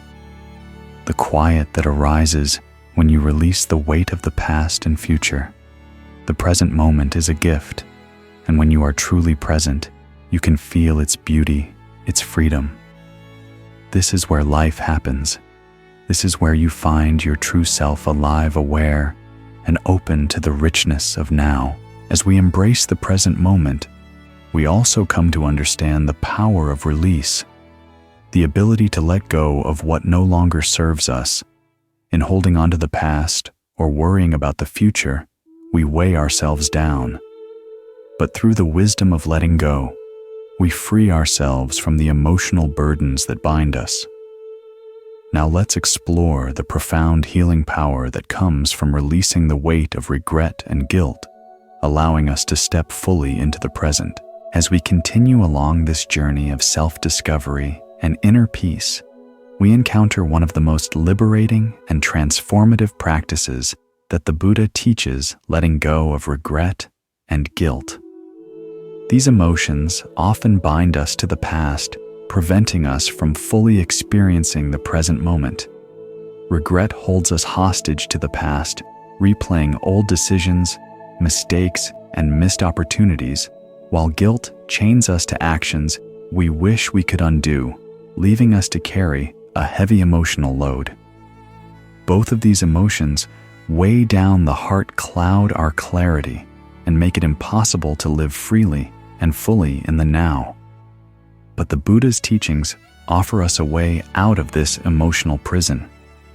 He speaks of the freedom that comes with releasing our attachment to the past, of making peace with ourselves and moving forward without the burden of yesterday's mistakes. Regret and guilt only persist when we refuse to accept the impermanence of life, when we cling to the belief that things should have been different, that we should have acted in some other way. True freedom comes when we learn to release these emotional anchors. When we let go of regret, we are no longer bound by a past that we cannot change. When we release guilt, we are no longer weighed down by self-punishment for mistakes that cannot be undone. Letting go of regret and guilt is not about forgetting the past or denying the lessons we've learned from it. It is about freeing ourselves from the emotional weight these feelings create, so we can experience life fully, without the constant shadow of yesterday's sorrow. Many years ago, during my travels, I met a monk named Kaito. He was a young man, bright-eyed and eager, full of potential. Yet there was something about him that seemed heavy, like a burden was draped over his shoulders, even in his silence. We walked together through the forest one morning, the path quiet and shaded by the towering trees. The air was cool, and the soft rustling of leaves filled the space around us.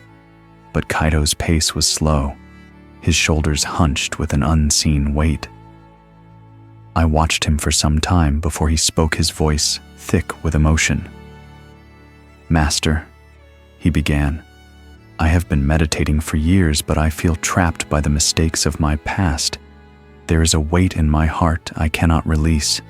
I hurt someone I loved deeply, and no matter how hard I try, I cannot forgive myself. I feel unworthy of peace, unworthy of happiness." His words hung in the air like a cloud, heavy and sorrowful. I could feel the burden in his voice, and I knew that many others just like him carry the weight of regret and guilt for their past actions, believing that they are unworthy of peace because of their mistakes. We sat by a quiet stream, its water flowing gently over the smooth stones, the coolness of the stream soothing our hands. I motioned for Kaito to place his hand into the water. As he did, the coolness seemed to ease him for a moment, but his face remained troubled. "Do you see how the water flows?" I asked, my voice soft, almost like the murmur of the stream.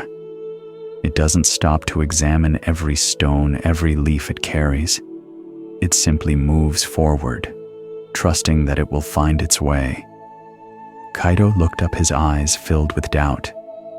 "But Master, how can I move forward when my heart feels so heavy with regret? The past is like the stones in the stream." "Kaito," I explained, "we cannot change them. But just as the water moves forward, flowing around the stones, so must we move forward, letting go of the weight we carry. Regret and guilt are like rocks that the river cannot move. They sit in the water, but the river continues. If you hold on to them, you will never reach the open waters of peace. Let them flow by." Kaito sat in silence, his hand still in the stream, his heart in turmoil. I could see the struggle in his eyes, the deep yearning to release what he had been carrying for so long. "You are not your past mistakes, Kaito," I said firmly. "To forgive yourself is to understand that you have already grown. You are not who you were yesterday. You are not defined by your past actions unless you choose to be. When you release the weight of regret and guilt, you free yourself to become who you truly are.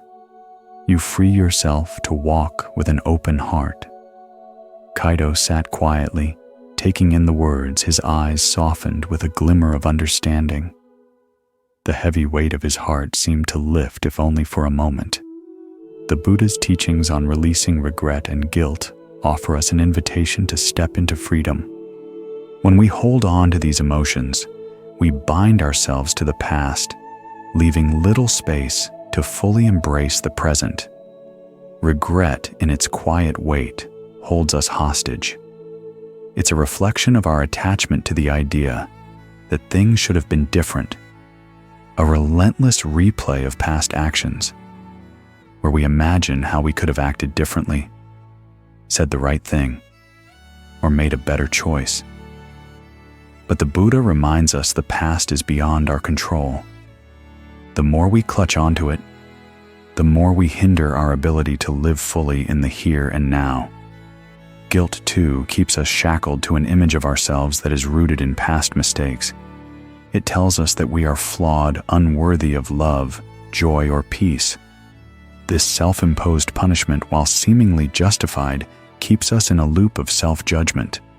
The Buddha, however, invites us to see ourselves with compassion, as we would treat a friend in pain.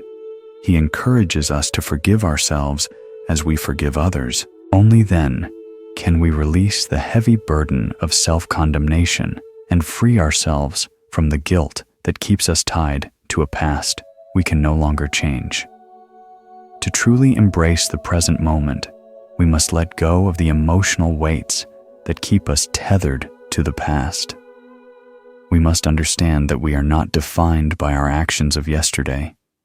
We are free to grow, to evolve, and to begin anew. When we forgive ourselves, we create space for healing. When we release regret, we open the door to experiencing the fullness of life that awaits us in the present. It is in this freedom that we find peace and clarity. Now I invite you to reflect deeply on your own life. What regrets are you still holding onto? What moments from your past linger in your mind, weighing heavy on your heart? Perhaps there are things you wish you had done differently, words you wish you had spoken, or actions you wish you had taken. These regrets have no power over you unless you continue to give them space in your heart. Take a moment to ask yourself, what is the cost of holding on to these regrets?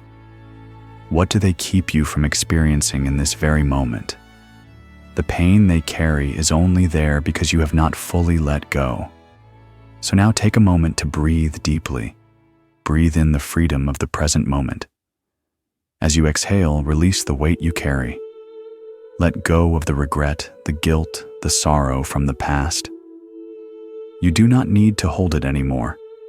Trust that you are exactly where you need to be right now in this moment. Imagine the regret and guilt you carry as stones in your hands, heavy, cold, unyielding. Now gently place them down one by one. Feel the relief as you let go of each one. Picture them flowing down a river, the current of life, taking them away, carrying them into the vastness of time. Watch as they disappear, no longer weighing you down. Allow your heart to open with the release. Feel the lightness, the peace that fills the space left behind. You are no longer bound to the past. You are free. You are not defined by your mistakes or your missed opportunities. You are free to grow, to change, to move forward. The present moment awaits you, and it is rich with possibility. Embrace it fully. When we release the burden of regret and guilt, we make room for the peace and joy of the present. We stop dragging the past with us, and instead we walk freely, unburdened into the future. The Buddha's teachings show us that to forgive ourselves is to recognize that we are always in the process of becoming, evolving, learning, and growing. We are not perfect, and we are not meant to be. What matters is that we allow ourselves to be free from the shackles of our past mistakes, so that we can embrace the full, vibrant life that awaits us. As we continue this journey, we will explore the next transformative lesson, the power of. As we release the burden of regret and guilt, we come to realize that the path to true freedom lies not just in forgiving others, but in forgiving ourselves. It is only when we free ourselves from the shackles of past mistakes that we can fully embrace the present moment. But this journey doesn't end there. To experience deeper peace, we must go further and confront the root of much of our suffering, the ego. As we continue to walk the path of mindfulness and enlightenment, we now come to one of the most profound teachings of the Buddha, transcending the ego.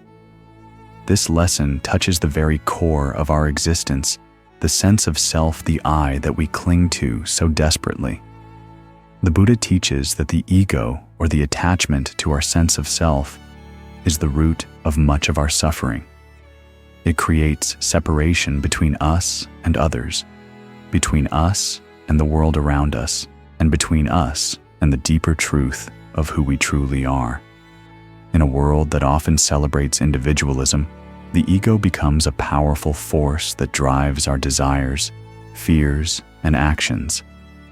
We constantly define ourselves by our achievements, our possessions, our relationships, and our roles in life. We seek validation, approval, and recognition from others, and when we don't receive it, we feel incomplete, insignificant, or unworthy. The ego's need for validation keeps us trapped in a cycle of seeking and never truly finding peace. But the Buddha offers a radical alternative, a path of liberation that leads us beyond the ego's false sense of identity. He teaches us that true peace and freedom come when we let go of the rigid boundaries we place around ourselves and realize that our true nature is far more vast and interconnected than the small, isolated self we tend to identify with. To transcend the ego is not to annihilate the self, but to recognize that the self is not the solid, unchanging entity we have believed it to be. The self is fluid, interconnected with all things, and ever-changing. The ego's need to assert itself to be in control and to stand apart from others creates suffering. Transcendence comes when we realize that we are not separate from the world, but part of a larger, interconnected whole. One evening, as the full moon rose high above the monastery, casting a silver glow across the courtyard, Master Tetsuo gathered his disciples for a quiet teaching. The air was cool and crisp, filled with the fragrance of blooming jasmine. The disciples sat in stillness, awaiting the wisdom that their teacher would share. Takeshi, still eager to understand, spoke up. "Master, I've been struggling with the idea of the self. The more I meditate, the more I feel that the sense of I is an illusion, but I can't seem to fully let go of it. How do we transcend the ego?" Tetsuo, his expression calm and serene, looked at Takeshi with deep understanding. After a pause, he spoke, his voice gentle but resonant with wisdom. "Ah, Takeshi, the question you ask is one that many seek to answer. The ego is like a cloud that obscures the sky, but once we see through it, the sky is always clear. Let me share a story with you." The disciples leaned in the firelight, flickering softly, casting long shadows on the stone path. Tetsuo began to speak, his voice steady and filled with warmth. Long ago, there was a carpenter named Kazu, who was known throughout the land for his skill. He built magnificent houses, sturdy tables, and intricate furniture. Yet for all his talent, Kazu struggled with his ego. He was constantly comparing himself to others, seeking recognition for his work, and always trying to outdo his peers. He believed that his worth was defined by what he created and how others saw him. One day, Kazu was asked to build a house for a wise old monk who lived at the edge of a vast forest. As Kazu worked on the house, he became frustrated. No matter how hard he worked, the roof never seemed to align. The walls always had imperfections, and the house never felt quite right. His frustration grew, and with it his attachment to his own image as a master craftsman. He wanted his work to be perfect, but every attempt seemed to fall short. After weeks of labor, the house was finally completed. The monk invited Kazu to sit with him under a great tree in the garden. The monk looked at Kazu and asked, "What do you see when you look at the tree?" Kazu, tired from his work, looked up at the majestic tree. Its trunk was thick and sturdy, its branches reaching high into the sky, and its leaves swayed gently in the breeze. "I see a beautiful tree," Kazu replied, strong and unyielding. The monk smiled gently. "Yes, you see the tree, but you do not see it fully. You see it as it is, but you do not see that the tree does not ask for praise, does not seek recognition. It simply grows, simply is. It does not compare itself to others. It simply lives as it is." Kazu was puzzled. "But Master, how can this help me understand my own struggle?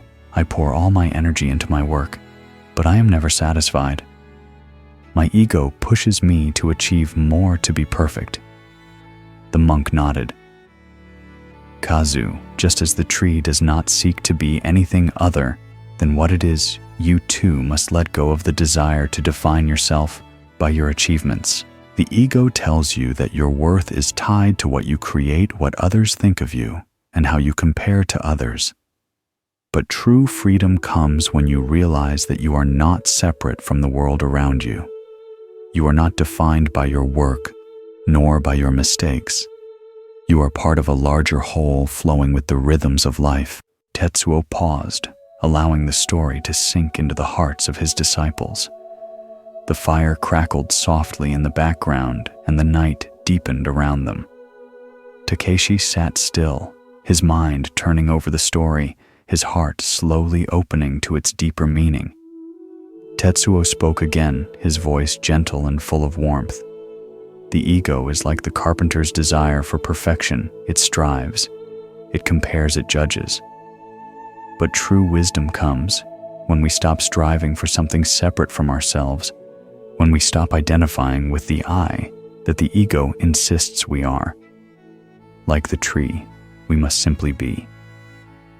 The ego's grip loosens when we stop defining ourselves by what we do and start seeing ourselves as part of the greater whole, flowing with life's natural rhythms. The Buddha's teachings about the ego unveil one of the most profound and transformative insights on the human experience. The ego, the sense of I and me, lies at the heart of many of our struggles. It acts as a veil between us and the world around us, constantly drawing lines of separation where there need not be any. The ego thrives on comparison. It tells us we are not enough unless we measure up to someone else, or unless we are validated by others' approval. It is a perpetual cycle of desire, judgment, and self-importance. But true peace and wisdom emerge when we transcend the ego and discover who we truly are beneath its influence. The Buddha offers us a path of liberation, one that allows us to see beyond the ego's grip, to recognize that we are not isolated entities, but interconnected beings woven into the very fabric of existence. We are not static beings defined by our achievements, our failures, or our self-imposed identities. We are dynamic, ever-evolving, and part of the infinite flow of life. As the Buddha so wisely said, "The ego is like a prison of the mind, but wisdom is the key that frees us." When we transcend the ego, we release the clinging to who we think we are. We stop defining ourselves by our roles, our titles, and our past actions.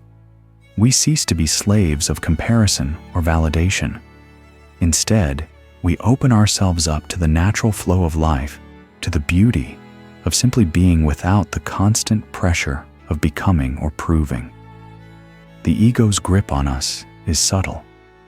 It manifests in the quietest corners of our thoughts, in the way we interact with the world. The ego thrives in the need for approval and the desire to be seen as important. It whispers to us that we are only valuable if we stand out, if we achieve, if we measure up to the standards set by others. Yet the Buddha teaches us that true wisdom lies in seeing through this illusion of the self. When we transcend the ego, we stop striving to be something we are not. We accept that our true nature is not separate from the world, but intimately connected to all things. We stop seeing life as a competition. There is no need to outshine others or seek validation. Instead, we find peace in simply being present, grounded in the truth that we are enough as we are, just as the river is enough by flowing naturally toward its course. Take a moment now to reflect on your own life. Where does the ego still drive you? In what areas of your life do you feel the constant need for recognition or validation? Perhaps there are parts of yourself, your accomplishments, your titles, your reputation that you hold on to too tightly, believing they define your worth. Think about the ways your ego tells you that you are not enough unless you meet certain expectations or receive external approval. Where in your life are you still seeking to prove yourself, perhaps at the cost of peace and contentment? Close your eyes, and as you do, allow your awareness to turn inward. Take a deep breath. With each inhale, feel the weight of the world lifting off your shoulders. With each exhale, release the urge to prove yourself, to compete, or to compare. Let go of the need to define yourself by external standards. Imagine yourself like a tree rooted in the earth, grounded and steady. The tree does not strive to be anything other than what it is. It stands tall, its branches reaching freely toward the sky, but it does not force itself to grow faster or taller. It simply exists in harmony with its surroundings, without ego, without struggle. Like the tree, you too are enough just as you are. Let go of the judgments, the comparisons, and the need to seek approval. In the stillness of the moment, feel the freedom that comes when you are no longer bound by the ego's constraints. Let your essence emerge, just as the tree allows itself to grow freely, without trying to be anything it is not. Transcending the ego is not about annihilating the self, but about liberating it from the chains that bind it. The ego is a construct, an identity we have built over time, shaped by our experiences, our fears, and our desires. But beneath this construct lies our true self, a self that is peaceful, free, and interconnected with all life. The Buddha's teachings remind us that we do not have to prove our worth to the world. We are enough, just as we are. When we transcend the ego, we become free to live with greater peace, to act with compassion, and to move through life with clarity and purpose. This freedom comes when we stop striving to be someone we are not, when we stop measuring our worth against others. It comes when we stop clinging to our identity and simply allow ourselves to be. Now take another moment to reflect. Where in your life can you begin to let go of the need to validate your worth through external achievements or approval? Think of the areas where the ego is still pulling you toward comparison or competition. What would it feel like to release that need?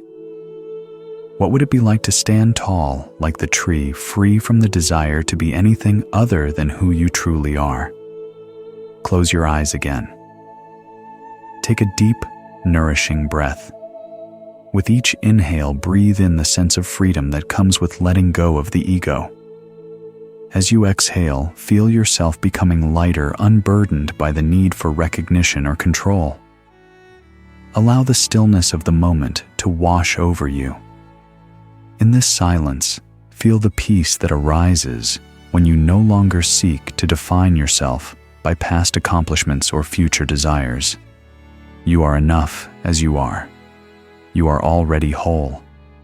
As we begin to transcend the ego, we unlock a profound realization. The self we cling to is not the true essence of who we are. In shedding the layers of ego-driven desires and attachments, we find ourselves connected to something greater, something that transcends personal boundaries. This realization shifts our perspective on the world, inviting us to see that life is not about possession, but about flow and exchange. In this newfound space, we begin to explore the delicate balance of giving and receiving. True harmony comes not from giving endlessly without taking, nor from receiving without offering.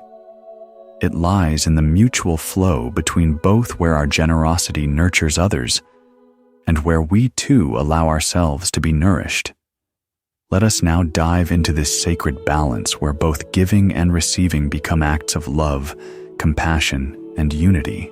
In a world that often emphasizes either the act of selfless giving or the importance of personal gain, the Buddha shows us that true peace and fulfillment lie in the balance between these two forces. The Buddha's teachings reveal that both giving and receiving are essential aspects of life, and finding harmony between them is key to living a life of compassion, gratitude, and joy. Too often we find ourselves trapped in extremes. Some of us give endlessly to others, often at the expense of our own well-being, feeling that we are only worthy when we are giving. Others may take more than they give, constantly seeking to fill an inner void through possessions, recognition, or validation, but never finding true contentment. The Buddha teaches us that neither extreme leads to true happiness. Instead, the path of wisdom lies in finding the equilibrium in offering to others with an open heart, but also allowing ourselves to receive the love, support, and blessings that life offers in return. True balance is not about keeping score. It is about recognizing that both giving and receiving are acts of love, that one cannot exist without the other. Giving without receiving can leave us depleted, and receiving without giving can leave us feeling disconnected or unfulfilled. When we give and receive in balance, we create a flow of love, energy, and compassion that nourishes both ourselves and those around us.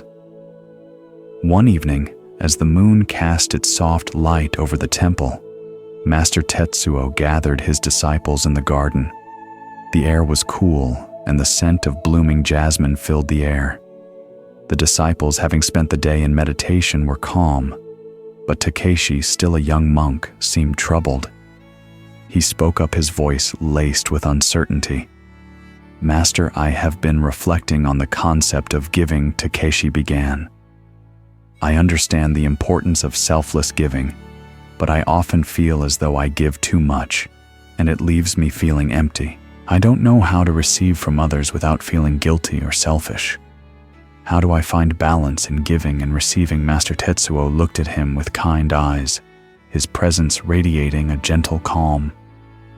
After a moment of silence, he spoke softly, his voice like a steady stream. "Ah, Takeshi," he said, "you ask a very important question. The balance between giving and receiving is like the balance between the earth and the sky. Both are necessary for life to thrive. Let me share a story with you, one that might help you understand." The disciples gathered closer, their eyes fixed on Tetsuo as he began to tell the story. Many years ago, there was a generous merchant named Riku who lived in a small village by the sea. Riku was known for his selflessness. He gave freely to those in need, sharing his wealth with the poor, feeding the hungry, and offering shelter to those without homes. He was beloved by the villagers, and his heart seemed to know no bounds. One day, as Riku was walking through the village market, he came across a beggar sitting by the side of the road. The beggar's clothes were torn, his face gaunt with hunger, and his eyes filled with desperation. Riku, moved by compassion, immediately offered the beggar a warm meal and a coin for shelter. But the beggar looked at him with empty eyes and refused. "Why do you refuse my help?" Riku asked. "I offer you food and warmth. It will ease your suffering." The beggar looked up at Riku, and with a voice as soft as the wind, he replied, "I do not refuse your help, kind merchant, but I have been given much in my life. I have taken many gifts, but I have never been able to return them. I feel unworthy of your generosity, for I have nothing to give in return." Riku was taken aback. "But surely you have something to give," he said. "Even a small offering can balance the flow of giving and receiving." The beggar shook his head. "I cannot give what I do not have." Riku thought for a moment, then sat beside the beggar, offering him a piece of bread. "What you have is yourself. Your presence, your gratitude, your willingness to receive is what completes the cycle of giving. Without receiving, giving becomes incomplete. It is not the amount you give, but the openness of your heart." The beggar hesitated, then slowly took the bread from Riku's hand. "I understand," he said softly, his eyes brightening. "I will learn to receive with an open heart." Riku smiled, and together they shared the meal under the shade of the tree. Tetsuo paused, letting the story settle into the hearts of his disciples. The night had grown deeper, the stars now visible in the sky above. The disciples sat quietly reflecting on the tale. Tetsuo's voice broke the silence once more. "Takeshi," he said, "the beggar learned that receiving is just as important as giving. When we open ourselves to receive, we allow the cycle of love and compassion to flow freely. If we give without receiving, we deplete ourselves. But if we receive without giving, we become disconnected, unable to share the love and kindness that we are offered. Both are necessary for balance." The Buddha's teachings guide us toward a profound truth. Life is a continuous flow of giving and receiving.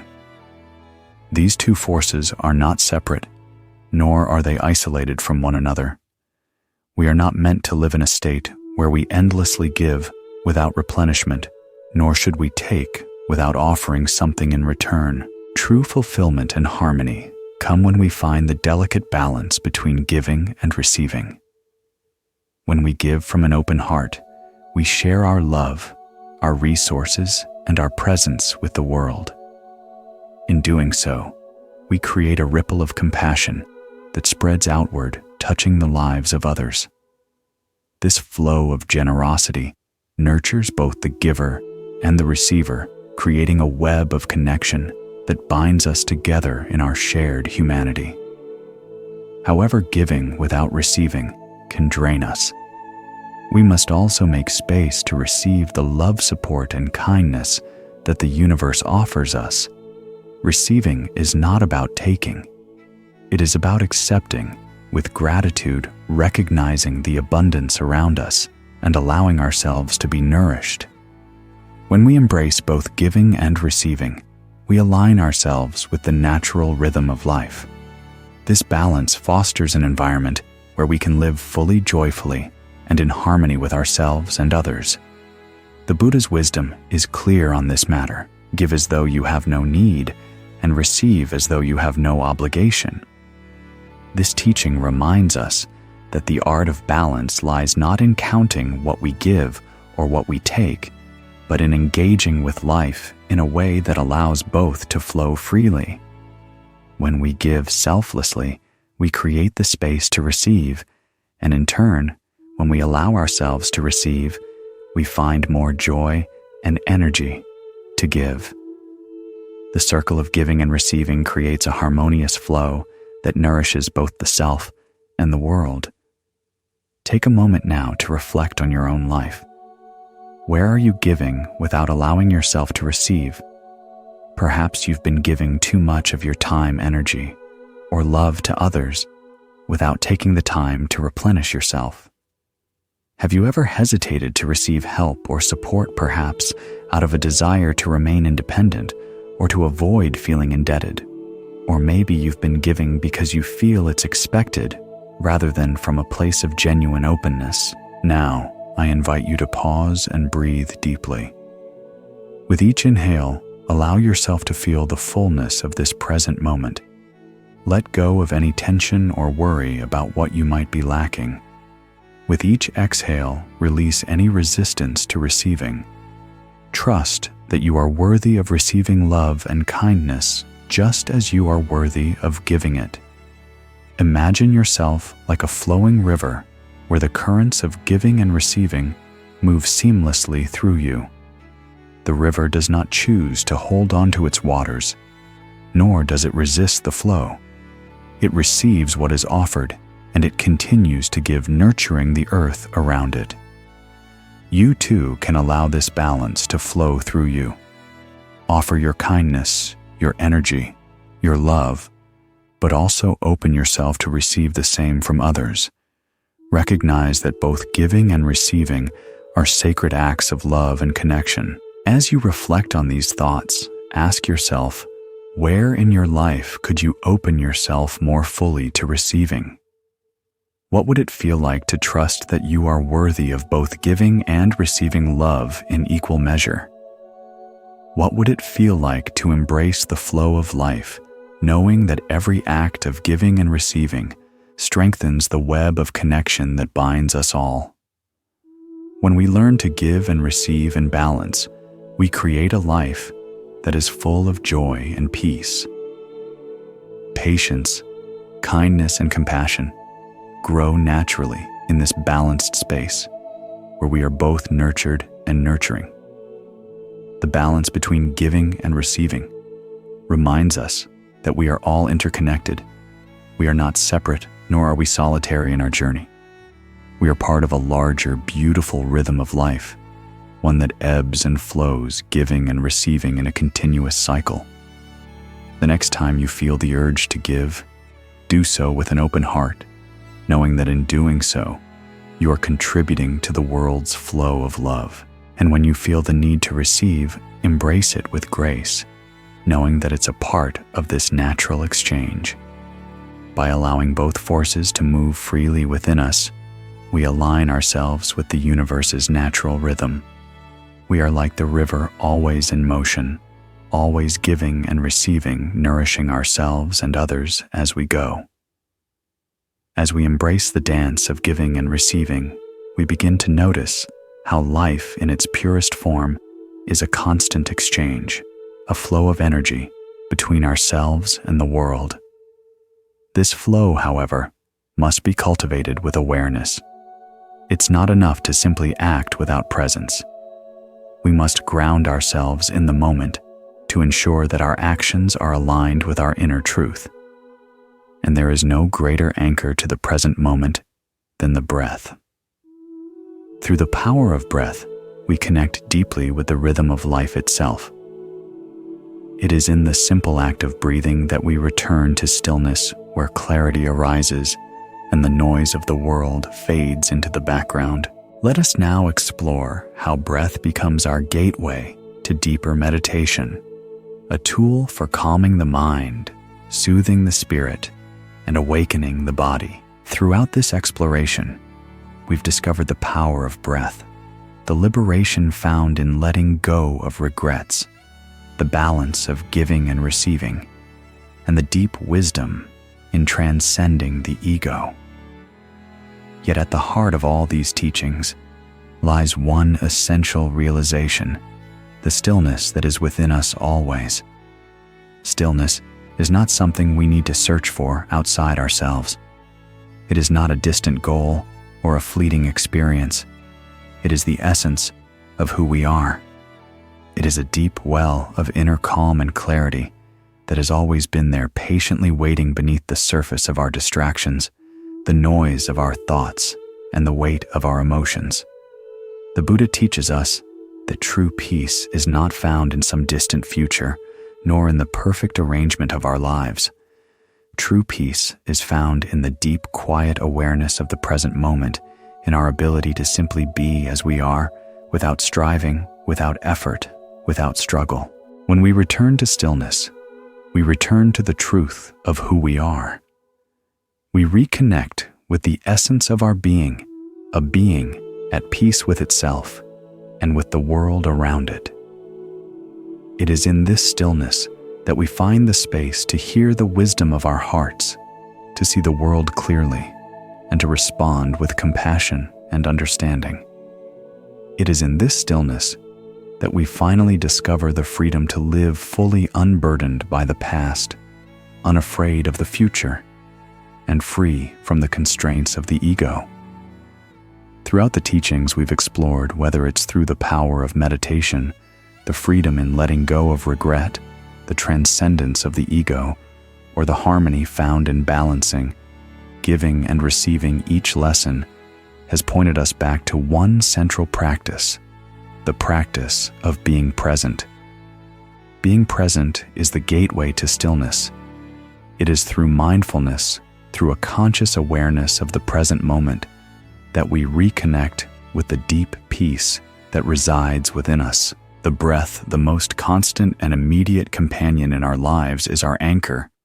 The breath brings us back to the present moment whenever our minds wander or when we become overwhelmed. By focusing on the rhythm of our breath, the gentle rise and fall of each inhalation and exhalation, we can quiet the distractions of the world and enter a space of profound stillness. In this stillness, wisdom arises. It is the space where we hear the truth of our hearts, where we see the world without distortion or judgment. It is where we reconnect with our true selves, free from the influence of the ego, free from the weight of the past, and open to the boundless possibilities of the present. When we return to stillness, we are not escaping the world. We are not retreating into passivity or isolation. We are returning to the world with full presence, alive and aware. This is the power of stillness. It brings us back to the truth of who we are, reminding us that we are part of a larger interconnected web of life. In the stillness, we realize that we are enough just as we are. We no longer need to seek validation from others or prove our worth. We simply exist fully present, embraced by the peace of the moment. Now I invite you to take a moment to pause wherever you are and reconnect with the stillness that resides within you. Close your eyes gently and take a deep, nourishing breath. Feel the air as it enters your lungs, filling your body with life. As you exhale, let go of any tension, worries, or judgments you might be holding on to. Release them with each breath, allowing yourself to relax into the present moment. Feel the weight of your body soften as you breathe. With each inhale, feel the stillness within you begin to surface. With each exhale, let yourself settle deeper into this quiet space. Let go of the need to control, to strive, or to judge. In this moment, you are enough. You are exactly as you should be. There is no need to become anything other than what you are. You are whole and you are at peace. This stillness is always within you. It is your natural state, the part of you that is calm, connected, and clear. Allow yourself to simply be here, fully present in this moment. You don't need to do anything, become anything, or prove anything. Just breathe, just be, and let the stillness wash over you. Feel it filling every corner of your being, bringing you peace. As we continue this journey, remember that the stillness you seek is always within you. It is not something you need to search for or attain. It is already a part of who you are. By returning to stillness, we reconnect with our true nature, with the peace, wisdom, and clarity that have always been available to us. As we move forward, we will explore how to live from this stillness, how to embrace each moment with open hearts and minds. We will learn how to carry the peace of stillness into every moment of our lives, how to respond to life's challenges with compassion, and how to cultivate joy and fulfillment through mindful living. The power of stillness is not something we attain. It is something we embody, moment by moment, breath by breath. Let us continue forward together, embracing the power of stillness and living fully in the present moment, fully alive and fully aware. Sweet dreams.